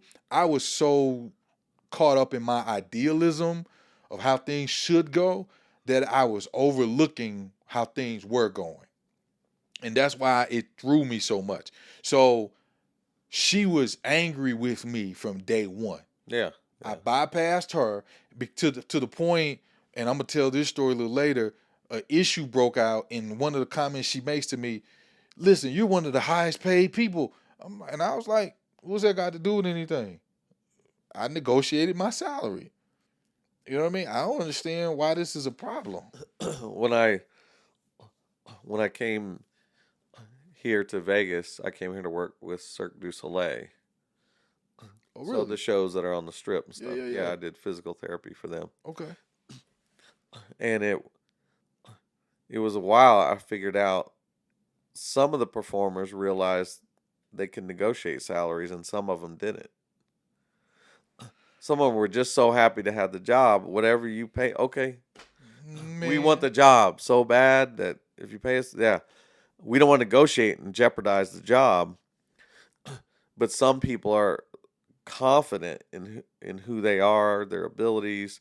There's other shows going on. There's other there's other people companies. that'll hire me. Yeah, so they would negotiate, and they would often negotiate. So just the mental step you have to take to go to the top of a company and say, I'm going to negotiate. And if I don't get the job, I don't get the job, I'll get another job. That kind of confidence and belief in yourself, that's what that comes across to white supremacy like we got to destroy this guy. She hated me. The director hated me, and Well, I could feel it. I'm not saying to white people. I'm No, no, saying no. white supremacy can't Yes, tolerate she hated me. a black person Yes, and I felt it. that is deeply and of their very essence, they know their worth, they know their self-esteem is strong. They have just as much right to everything in this country that a white person. I know what the White going. supremacy cannot I know what the stand going that. rate is. This is what I'm worth. Yeah, you research your I salaries. research my. You're presenting ranges This is at what my a range. meeting, a This is what hiring this should manager. be. No, I know for a fact I should know. Here's what when you have a You doctor's show up degree, at this is a what you it's show up worth. at an auto dealer and you got your warranty paperwork and you say right here, I've got 4 months left. I need you. You know, And it angers people. it angers white supremacy. It does. I've seen it firsthand. So I talk about white supremacy like white supremacy is a person. And Like let me hold up. It's like Let me. And that's something I got to do it's this. a beast. It's a a beast. it's a It's it's a a beast. it's an It's a- organic entity. It's an like entity. it's like a funk in the room. Yeah. It really is. And I want to because there's a point I got to make. But back to that director, and I could sense Dave from day one that she didn't like me. And it was like, how dare Yeah. you? How dare you? How you go over my head How dare you negotiate a salary that's greater than the ranges I can that give? I would have. Like that is And the most. and it was from That's the gall the gall that and you she would have. treated me like that, and to the point I intentionally avoided her, like don't deal with her on purpose because I could sense like man and I used to say to myself, I don't know what it is, but once again this is me not privy to the thought process of white supremacy. I'm not, because really, man, and I'm so grateful to God. And I want to say this real quick before I forget this point. Something that you just said, the confidence and everything. I want to be clear when I say this. My confidence comes from me being in God's word. This is not a religious podcast. I keep saying that. And the reason why I say it's not religious because I don't want it to be churchy. I want to deal with real life. I want to deal with the issues. This is giving me a level of freedom that I've desired. Because from the pulpit, I'm trained by old school preachers. There's a way that you handle yourself. There's certain, not scripturally. So this is not about religion. This is about life. It just so happens I'm a person that lives life, and I'm African American, and I'm a follower of the teachings of Christ. Those teachings have changed my life. So I will. And let me say this. Yeah, I was a little cocky and arrogant before I came to Christ. So I've always believed in myself. I don't know where that, and I want to say shout out to my mom. A lot of that came from my mom. Mm-hmm. I was raised in a single parent home. My mother looked at me as a little boy and told me I ain't raising no jokers. She used some other choice words. I was told from the beginning, you better be something. You know what I mean? Mm-hmm. And then two, there's a side of me that I wasn't given the opportunities. So there's this doggone it in me that made me like, nah, you okay, you think I ain't it? I got you. Right. You know what I mean? I got you. You know what I mean? Right. I'm gonna show you. So I want to make it be clear, man. I appreciate your words. My confidence, man. There's some that was there. A lot of it, man, comes from just me knowing who I am in Christ and getting in. And so I don't want to take any credit. And I just sense that in my spirit that I want to say that. Real quick, I want to jump to this video. The question that we've asked some people: do you think white supremacy is still here? Take a look at this, and I just want you to hear what people have to say. Yes, I do believe there is white supremacy in America.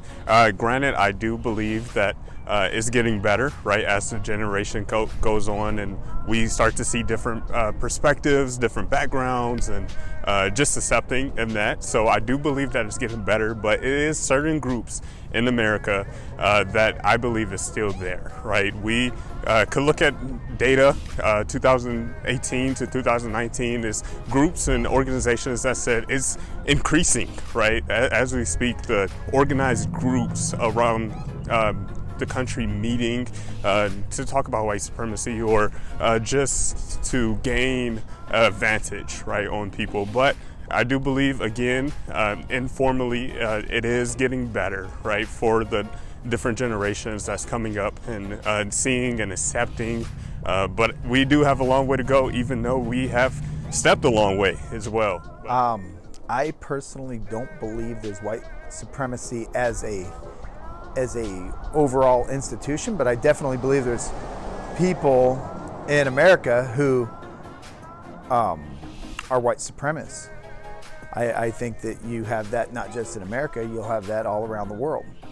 But I think you have that in every culture. I've had, every culture. I've met with Middle Eastern people that think that they're the best. I've met with black people that think they're the best. I've met with Mexicans that think they're the best. So I think that you have that supremacy mentality in every race and every culture across the planet. I think Russians think they're the best. So I think to ask if there's white supremacy, of course, I think that you got individuals that believe that way.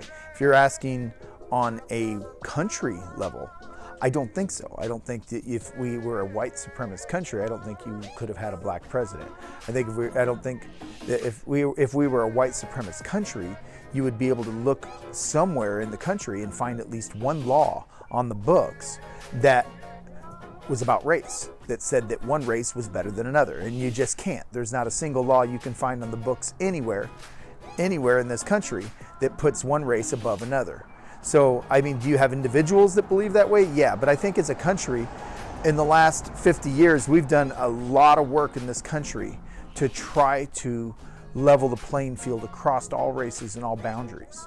I think that the work we've done in this country far surpasses anyone or any other country that you might find. I think that we're the least racist country of any country you'll find.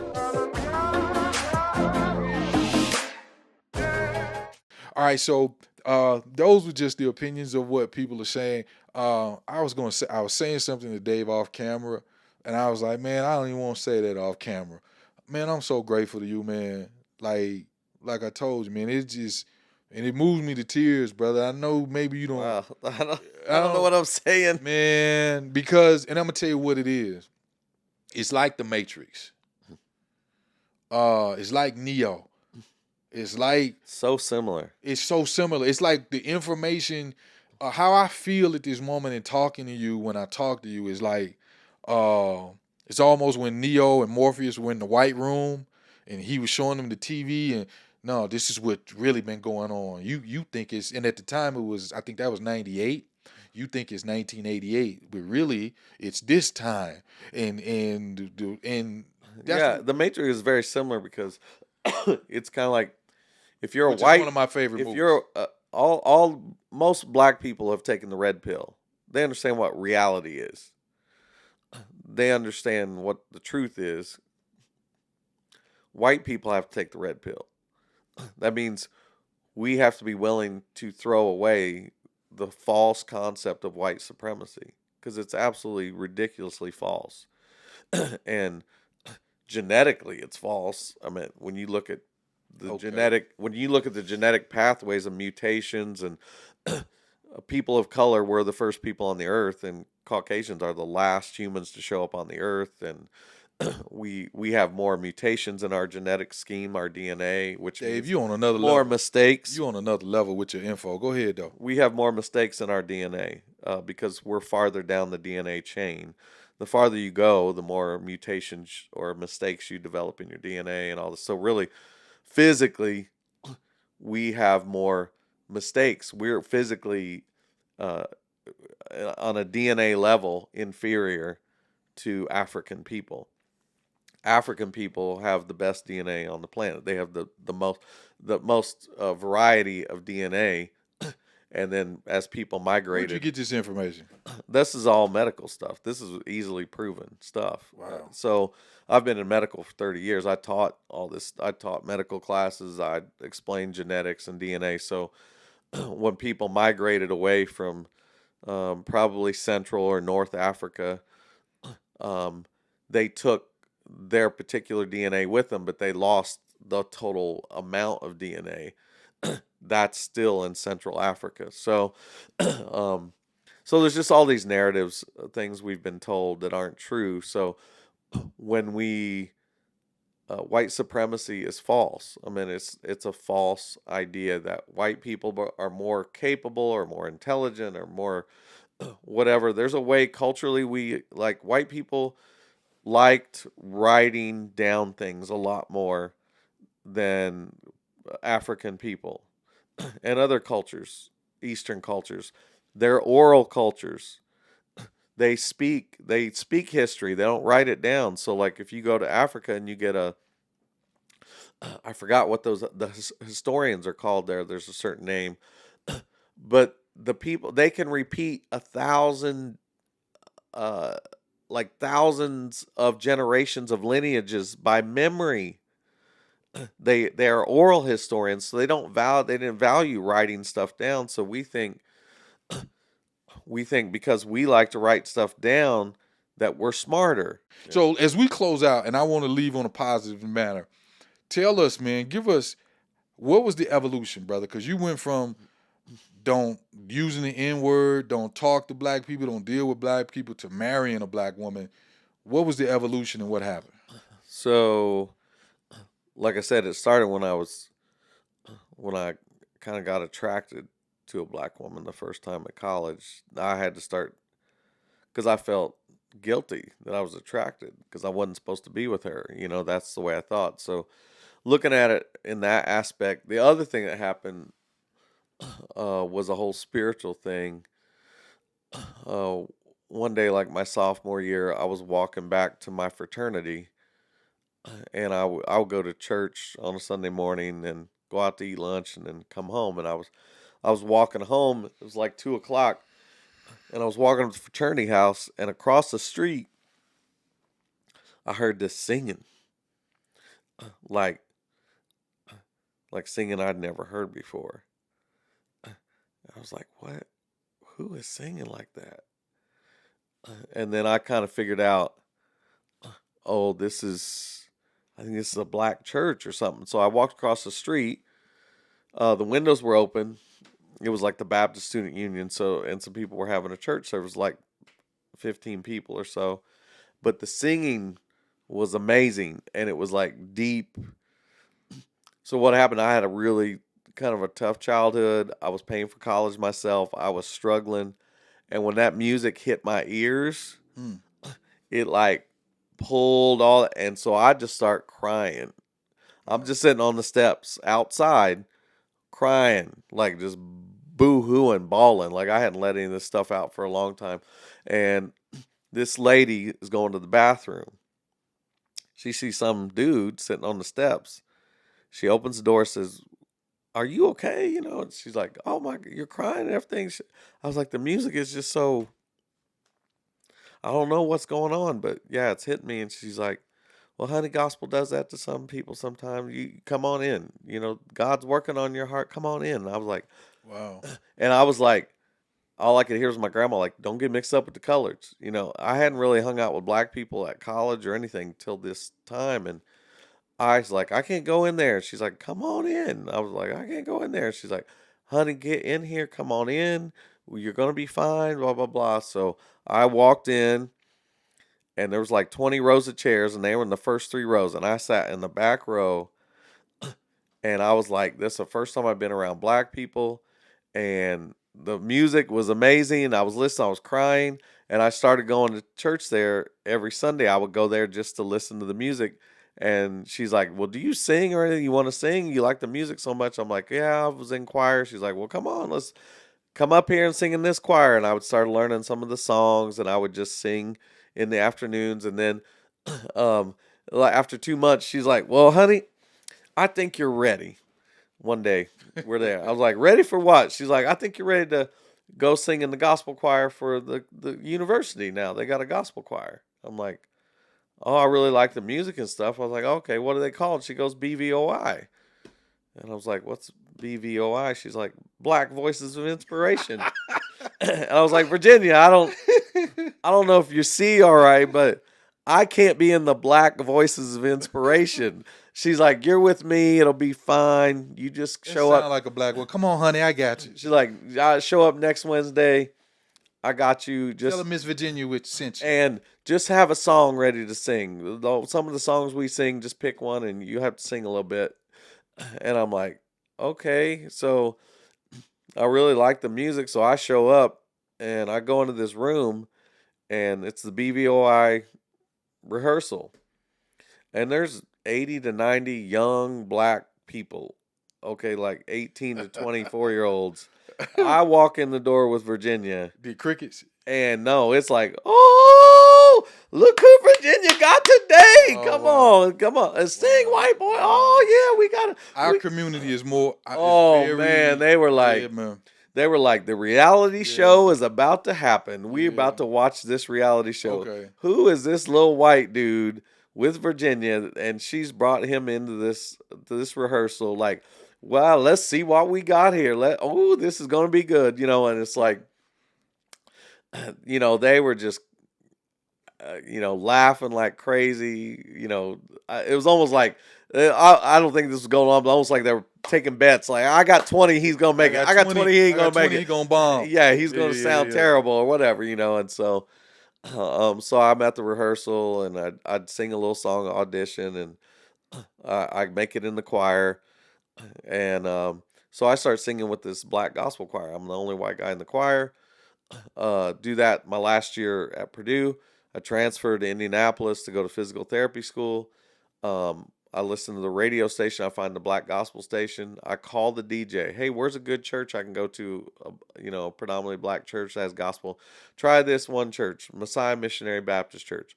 I show up there. I'm the only white guy at the church, but I love the music so much. So I start going to church there. I join a choir called Rodney Bryant and the Christian Community Mass Choir. And they travel around the country. They're recording albums. I'm the only white guy in that choir. Wow. So all that time I'm going to school, I'm participating in all this. I have a couple friends that are black that I'm starting to ask a lot of questions. There's a guy named Jerry Macon who was a friend of mine that we met and we became friends, and I would just ask him all kinds of questions like you're asking me right now. Like, so when black people do, so when they do their hair, I'm asking all these questions, and I go through this whole education process about African American culture. I'm reading Martin Luther King. I'm reading Malcolm X. I'm learning about all this stuff. It's just this big, massive amount of data dump, and I start getting a picture. I start really understanding what the truth is. That all men and women are created equal, endowed by the Creator. Like all the things that Martin Luther King has taught, and it's like I've been fed a lie. Wow. Like Wow. I took the red pill. I got educated. I got informed. I learned the truth. So what's the matrix? The red pill. You can pretend and live in this pretend world that's not real. Take the blue pill and go about your day, or you can take the red pill, and all I can promise is the truth. And that red pill, man, took me down a path. Like I said, I got married. I got disowned by my family. I went to Africa. I've been fighting for justice and causes in the community. Specifically, I care about the narrative of African Americans in America because it's horrible what was done and all the things they've been through. And to finalize it is the true story of what they have dealt with has given me the strength to overcome all the trials in my own life. Yeah.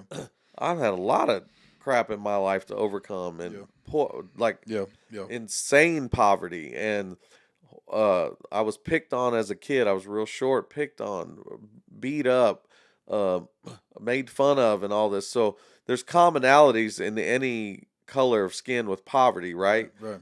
But I don't have to add on top of that all the white supremacy aspect of it that makes it even harder. But so the African American narrative, the story of being taken off the continent, uh, the horrific Holocaust that happened in Africa to fuel an economic system in America, to make agriculture and to build America into the great economic power that it was Right. built on Right. the horrific Absolutely. Holocaust of African chattel slavery. So just reading true stories, the music that was produced out of that suffering. Think of the music that we have because of the suffering that happened. All the spirituals, gospel, jazz, blues, soul, funk, country, bluegrass, Yeah. the banjos from Africa, My like dad's from Mississippi. He used to do a lot of country music. like Yeah, American music Yeah, man. is black Yeah, man. music Yeah. born out of the horror and the suffering, but it's one of the most horrific, but it's one of the most beautiful stories in the history of the world at the same time. Do Because you think they're trying to wipe black people out of history, right? Because a lot of the teachings in school, they're wiping out a lot of. You think? well, I don't want to. I mean, we can That's get a the whole big nother old subject. CRT subject. Well, not that. I'm just talking about the not the what's that called? CR. What's the acronym for? CRT, What's that? critical race theory. I'm not talking just critical race theory only, but a lot of the stuff they're removing from books, the Yeah, history. they don't want to. I mean, I don't want to get in a big topic on this Yeah. because it's a big old topic, but they don't want to try to collectivize white guilt. They don't want to try to. Hey, that was other people. Okay. That was not me. Don't It's put not that us. on me. Okay. Not understanding there's effects from that last hundreds and Okay. hundreds of years. Gotcha. So, but the narrative, the true narrative, and the stories of overcoming, that helped me overcome in my life. The black experience is something that I have relied and leaned on, and the music produced by that experience I've leaned on to make it through difficulty in my life. And so it's an amazing story of overcoming. What black people have come through in America is nothing short of a miracle. Well, let me say this, brother. Man, I thank you, and I mean that with all sincerity. I mean that from the bottom of my heart, man. That first of all, even having this conversation. Yeah, I hope I might get canceled by a bunch of. I was about, it's funny you said that because I was going to ask. Well, I was going to let this be the final. Like, a lot of people are afraid to talk about this. Afraid. And I'm talking about. I don't want black people to think I'm flippant and that I know it all. No. I know what the black Not at experience is. I don't know what the black experience. No. I'm coming at it as somebody who just tried to educate myself as much as possible on the experience without I don't experience it. And to your defense, So I'm an objective. I'm like I'm a spectator. And to your defense, I want to say this openly because you and I talk. Dave is open. He doesn't come to me with this is what it is, and no, we talk, and he listens, and I listen. So I want to let that be known. By no means this is a situation where you're coming across like you know it all. That's not the case, and I want you to know that. Like I'm trying to be an ally. Yeah. In the struggle against white supremacy. Why do you think people are afraid to talk about it? We'll let that be the final. Well, because jobs, positions, even a number of things that I've said could be taken the wrong way or spun out of context, or a clip or a soundbite could be used that they ignored the first 5 minutes of what I said and they just caught the last 20 seconds.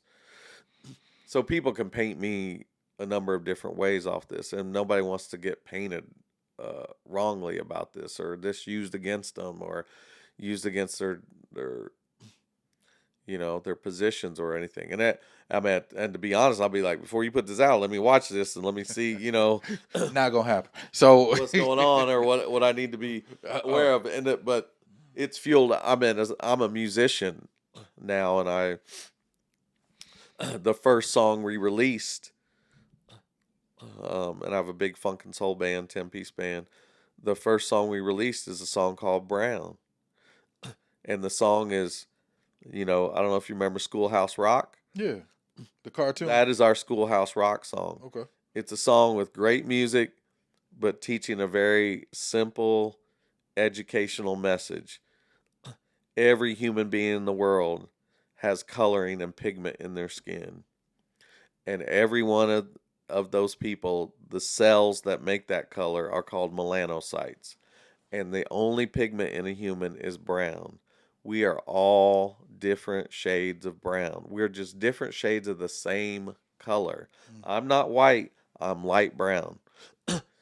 So I used to teach this to the high school kids all the time. They'd be like, well, white people, you like you. And I'm like, well, I'm not white. They're like, yeah, you are. I'm like, no, look at the white piece of paper against my skin. I'm light brown.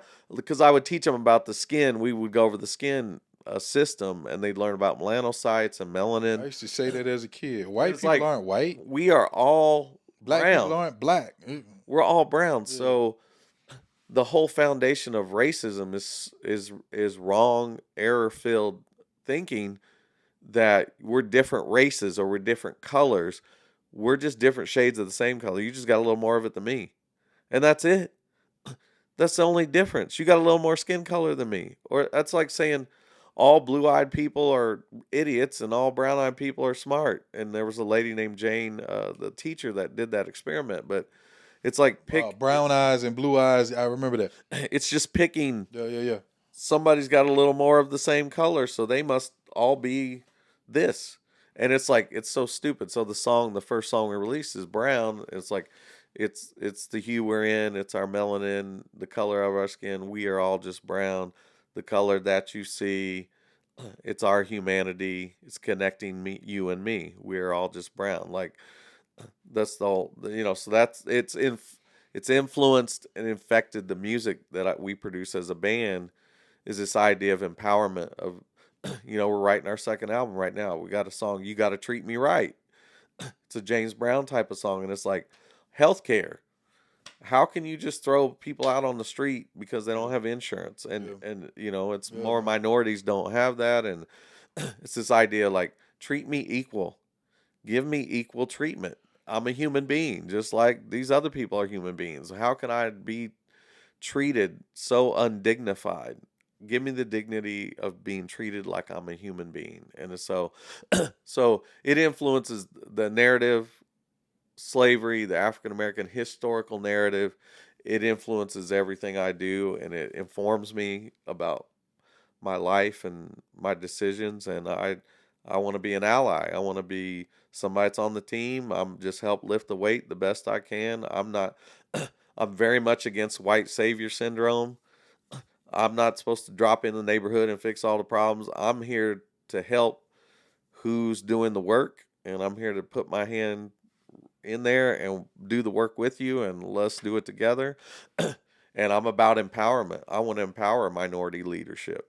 I don't want to be the head of an organization doing something. I want minorities to be the head of it. And I'm just sitting on the board, or I'm helping out, or I'm just the average guy. Like, it's not white saviors. White people can't come save all these situations or rescue all these problems. They need to really just shut up and help.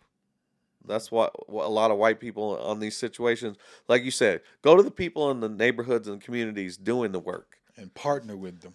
What is your biggest need? What's your biggest struggle? Yeah. And how can we best help you in what you're doing? And speaking back to the organization that you and I both know about, and don't say to me that I got to conform to your culture for you to write me a check. Yeah, we just Don't do that's which plays into white supremacy. That you only white supremacy does not want to listen. it doesn't want to White listen. supremacy does not want to hear Yes, any information yes, that's different than the story that they've told themselves. absolutely, And so a lot of absolutely, times as white people, we need to come in and sit down and shut up and listen man. and hear and understand and try to understand what is going on. Oh, what I thought would fix it, that's not a way to fix this. You know what, Dave? I'm gonna close with that, man. I want to say to anybody that's watching this, dealing with this subject has nothing to do with hate. Mm-mm. Nothing to do for me, and I know for you, nothing to do with hate, nothing to do with anger. For Right. me, it's been a situation of the reality of what I've experienced. The There's a reality, system that was set up.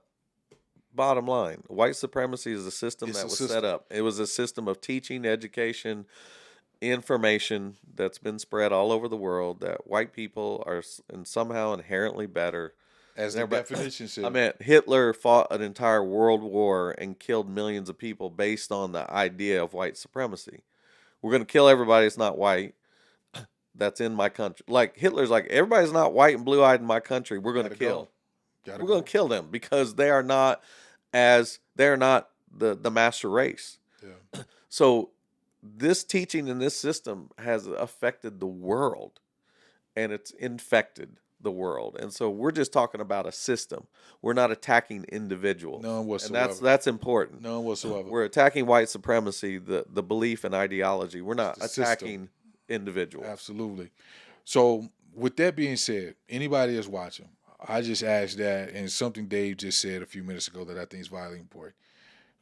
People just wanted to be treated like humans. I think Dr. King made the statement that we judge a person not on the color of their skin, but the content of their character. So let me say, you can. And I want to say this too because we're going to eventually do an episode on critical thinking. You can talk about these subjects and do it with love, from humanity, and an understanding, Hmm. and just to make things better. Right. Just to make Dialogue. just dialogue. Dialogue's important. And let me say, so let me give my let me talk to African Americans a second and share something, and then let me talk to Caucasians a second and share something. So, Do you? African Americans, you have to be willing to listen and answer all the stupid questions. If a Caucasian person is trying to actually start to understand this system and That's a what good your point. experience That's is, a good point. if they're trying to start to understand what you are actually good point. experiencing, Yeah. they're going to ask a bunch of ignorant questions. And you're going to say, how could you be this ignorant that you're going to ask this question right now? Um, like we actually think when an African American woman got weave, we're like, how did your hair grow so much in one day? You know, stuff. We're going to ask the stupidest questions because we don't know. So when you hear us asking stupid questions, that's a Caucasian person that's on the right track. You got to encourage it and you got to be patient. And I know as an African American, I probably wouldn't be super patient with this system. I wouldn't think it's probably my assignment to try to help these ignorant Caucasians understand me and my experience. But that is how you do your part to make the situation better because now I'm educated and understand, and some African Americans took time to explain things to me. I'm able to be a voice in rooms Right. and in places. I'm able to I'm able to say some things because I have a Caucasian face that Caucasians will listen to. Right. That if you're an African American, you say, it's just, it's just Frederick being militant again, Right. But if a white person is saying it to a white person, now there's some validity. I can say some things and I can do some things that have weight and I can speak up. Right. So that's what I'd say to African Americans is be willing, and be willing to forgive. I mean, man, you have to forgive almost every day if you're African American, but be willing to forgive, but be willing to deal with all the ignorant questions of Caucasians. Somebody's watching this, and I'm gonna tell you what somebody just said. That's easy for you to say because somebody just said it, but I'm saying it. And one of the points I made earlier that I said is that I had to go through the process. Yeah, it's Because the anger, and I'm being honest, the anger was there. oh yeah. And I had to go to God to deal with my heart. So I know the person that just heard Dave say that. Well, that's easy for you to say. Well, I'm saying it as a black man that I don't want to walk around with hatred. The saying we've heard it before. Unforgiveness is like drinking poison and expecting the other person to die.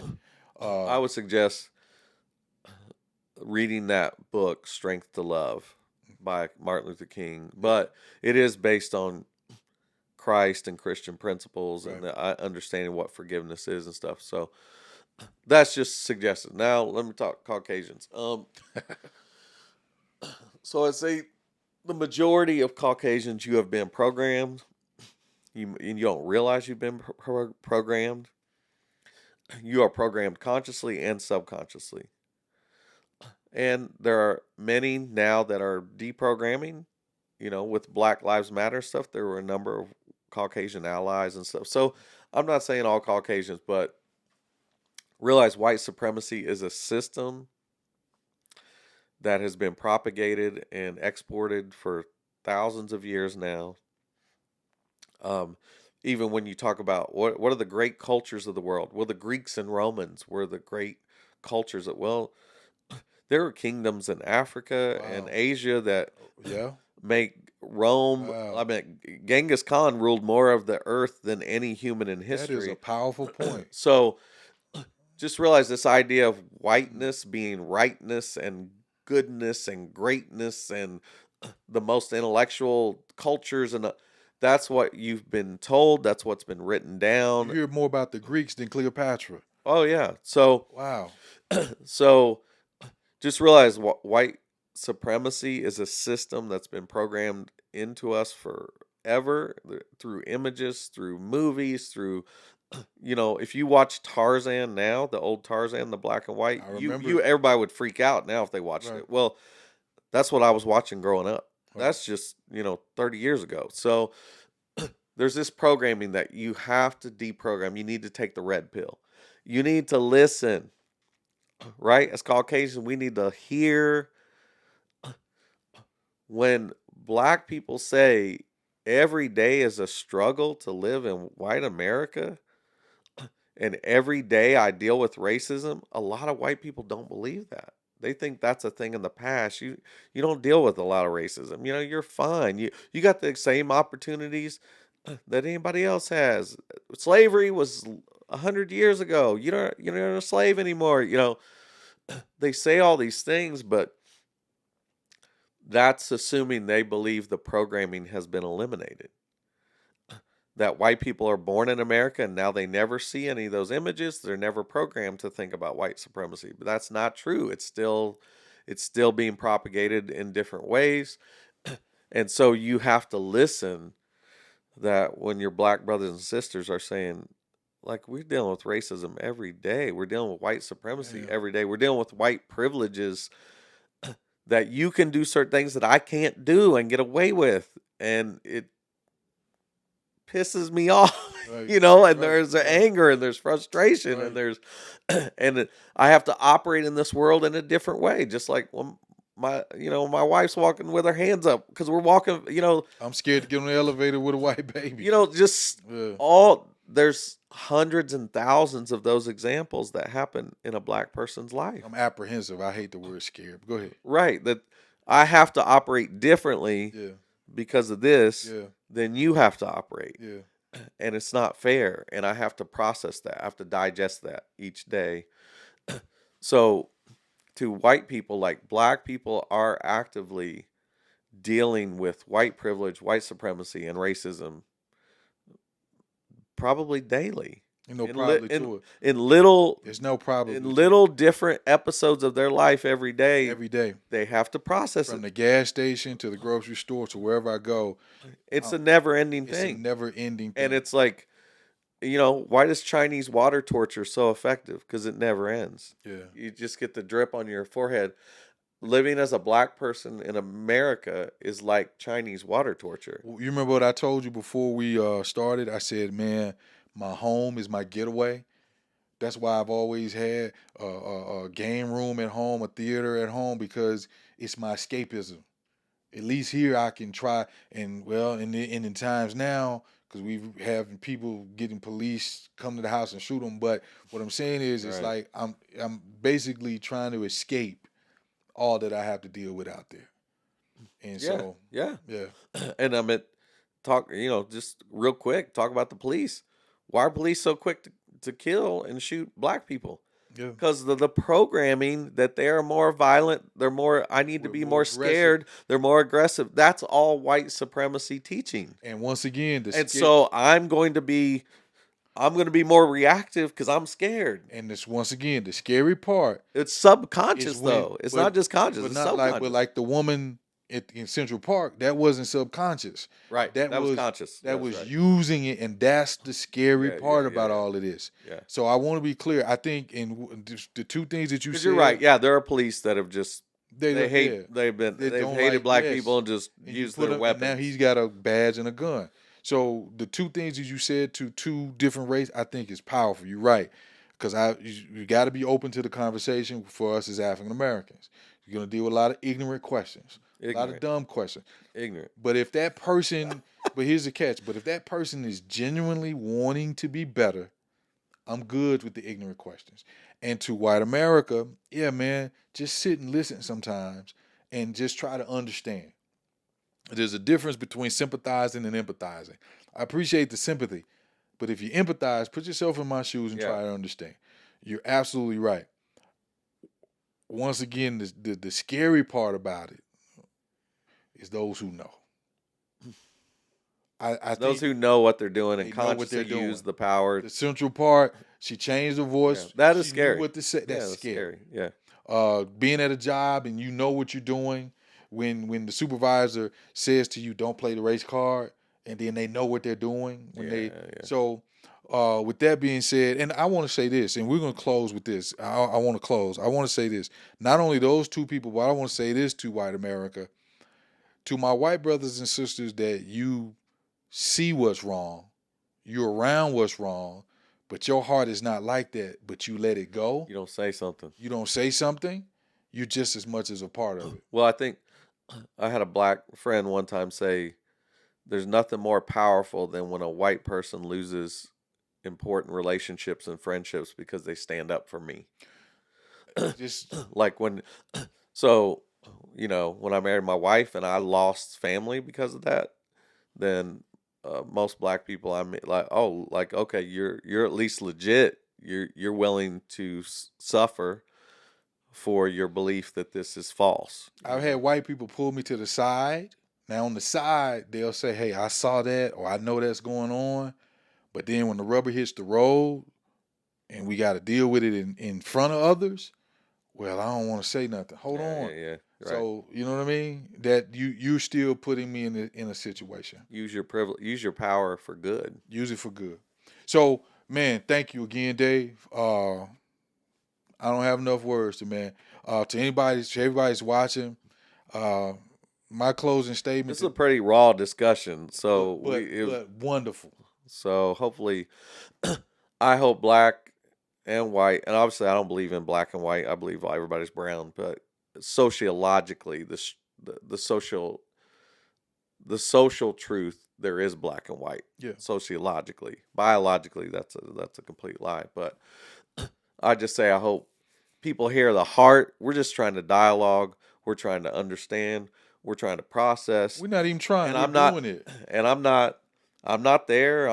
I don't know it all, but I'm just sharing observations and things I've learned over the last 25 plus years But about Dave, this issue. But if we don't do this, and I'm hoping millions of people watch this, because we have to do this. And even for me doing a podcast, man, I don't want to just get on here and talk about the problem and then take it and make it work for me. Yeah. You know what I mean? I'm like, man, here's the issue. How can we be better? And let's be better. And for me, the first step with this for me was, being exposed to it was life changing, and I will forever be grateful. And I think Hold up, no, I don't know. I want you to hear it. I will forever be grateful for the conversation that you and I had that led to this moment. Because when you had that conversation with me, it began me down a road. I began going down a road that changed my life. Well, I think what that conversation did, it validated how you had felt It all the I'm time not crazy. that you thought you were maybe crazy, and I validated all of what you've been feeling. I know. And you're like, see what I see. Somebody Finally said it. I didn't. You know what? It's not even. I thought I was crazy. You knew you weren't, but nobody would validate it. Nobody would validate it. Nobody would validate it, especially a white person, to say you're right. That is true. You're right. That is true. You're right. That is true. And because what happens, you begin to question yourself about, is it the way I'm carrying myself? Like, what am I doing? What am I doing? Where am I messing up? Yeah, and then and after talking to you, I'm like, I ain't doing nothing. You're being you. I'm just being me, and I'm not militant. I'm not, as we used to say, I'm not Malcolm Farrakhan. You're not looking for it. I'm not looking for a problem. It finds you. They finding me, simply because I know who I am. You're walking. Yeah, you're walking. And let me say this, and I'm a man. You're walking in truth. I'm walking in truth. So even and some of you said early in the conversation, when I went into different places, different organizations, I sat on a board, and I won't say this organization, major organization here in Vegas. So I was a member of the board, and I eventually stepped down from the board. Just being on the board, I'm like, I got to prove, like the board, people would come in and see that I was on the board, and then all of a sudden things would change. And after a while, it's something that you said earlier. Let's just operate in truth. Let's just operate in truth. We don't even have to be all this other. Let's just operate in truth. If you operate in truth, systems based in lies hate that. There's going to be problems. And that's what I've experienced, man. That when I'm saying let's just operate in truth, then Dave, I dealt with the backlash. Who do you think you are? Right. You know what I mean? Right. Who do you think you are? And this is what, once again, back to Central Park, think about this, because I heard something, the reporter said, what if that man didn't have that camera phone? He'd be in jail. Right. He could have been murdered. He'd been killed. Yeah, right. Because here's this white woman saying, "This man, she's getting attacked. He's coming," and the guy just standing there doing nothing. Right. And what I'm saying is that happens more often than we want to say. But it happens in different ways. It happens in corporate America. It happens in housing. It happens in... I think it's powerful what you said. I said, it's probably every day you deal with instances of racism, white supremacy, or white superiority, and you're like, oh, absolutely. Like, there's sometimes I'm like, oh, do they deal with it every day? Does a black person really have it happen every day? And I'm like, probably, but you're like, oh, absolutely, every day. And you are a successful African-American man who's, got degrees and training, and you're still dealing with it. Let me tell you something that I wasn't going to say, because I don't want this to come across wrong. I'm going to say this. So I have a convertible. I've always kept a convertible for the last 15, 20, I don't know, years. Mm-hmm. I can be sitting at a light in my convertible with my custom rims and all of that, and I've had a white person to pull up beside me, and I can see them looking. They don't know I'm seeing them from my peripheral vision. I'm seeing them looking at me, and I see the disgust. Pure disgust on their face. Light turns green and they gun it. It's those little things that is like, all I'm doing is sitting at the red light in my convertible. Right. That's all I'm doing. Oh, you think you're special, huh? All I'm doing you think you all that, huh? You think you all of that. All I'm doing is sitting at the light in my convertible.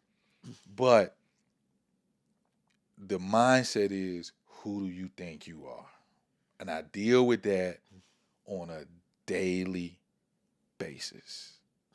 But if you were Caucasian, you wouldn't get any of that. On a daily. I don't want to say too much. I'm dealing with a situation now where just Not good. because. Yeah. I know for me, I found that I'm operating a certain way, and I never really thought about it or tried to clarify it. But my life, I feel like I learned about the whole narrative. My ancestors did horrible things to African American people or people of African origin. So I feel like it's part of a lot of my life's focus is how can I repair some of that damage? Right. What can I do to help repair some of that damage? So I was a high school teacher for 10 years. I'm always trying to boost dignity and self-worth, and specifically of African American students, because they've been brutalized in America. Black people in America are psychologically and spiritually and emotionally brutalized by white supremacy, white superiority, racism. And so I feel like it's part of my job to help repair that, to try to do things I can to build up the dignity, self-worth, and empowerment of African American people in the ways that I can, So Well, as a brother, that's kind of a focus for me. I just was naturally always doing that because I think I'm like, man, my brother was disabled. And when he went through life, I'd be like, man, if you can do it, then what am I complaining about? yeah, He had almost no use of his right arm and his right leg. And it's like, well, if you pick the weeds, well, I guess I can't complain. Why am I complaining? It's like, so when I see African Americans moving forward, getting a job, going to school, raising family, dealing with, and like, well, if you can do it and smile sometimes, what's like, I'm not even dealing with half that stuff, and so I'm always inspired by the African American narrative and the music, the culture, and well, listen, I'm leaning but I'm up. an ally. I'm leaning up on purpose because look, we're gonna close this out, but I want to say to you, Said that about I know about it. I'm like a Baptist preacher now. I've been having Let me close this last time. I didn't close it out about 12 times. I'm gonna say this though, and I'm gonna lean up and say this to you, man. I appreciate you, and whether you know it or not, just this little bit is major. It's major, and I don't think you understand, man. We were at a restaurant called BJ's, Mhm. and man, you don't understand that where I was was like a feeling of helplessness, and nobody's listening. Mm. I was like, I see you. Yes, I was like, I see you, bro. I understand. feeling I already know. a feeling of helplessness, and nobody's listening. I mean, nobody's listening. Friends, fam, nobody's listening. It was almost like you went to a fortune teller or something like, so you're dealing with this, this, and this, aren't you? And you were like, Man, literally. I was like, yeah, because it's how you're going to come across And how you're going to be received. And here's what they're thinking of you. And you're like, life changing. what? You just read all my mail. Life changing. I don't think you know what you did for me. Life changing. So I'm grateful for anybody that's watching. When it concerns the white supremacy, I pray that first of all, it's a heart issue. Whether we want to talk about it or not, whether we want to address it or not, it's a heart issue. And I just ask, number one, just ask God to touch your heart. And I hope you take this information that's been given today, life changing. Man, spread the word. So many people need to hear this conversation. All right. God bless y'all. Remember, I don't even know what to tell you today, but I will tell you this. Get out the cage. God bless. We'll see you next time.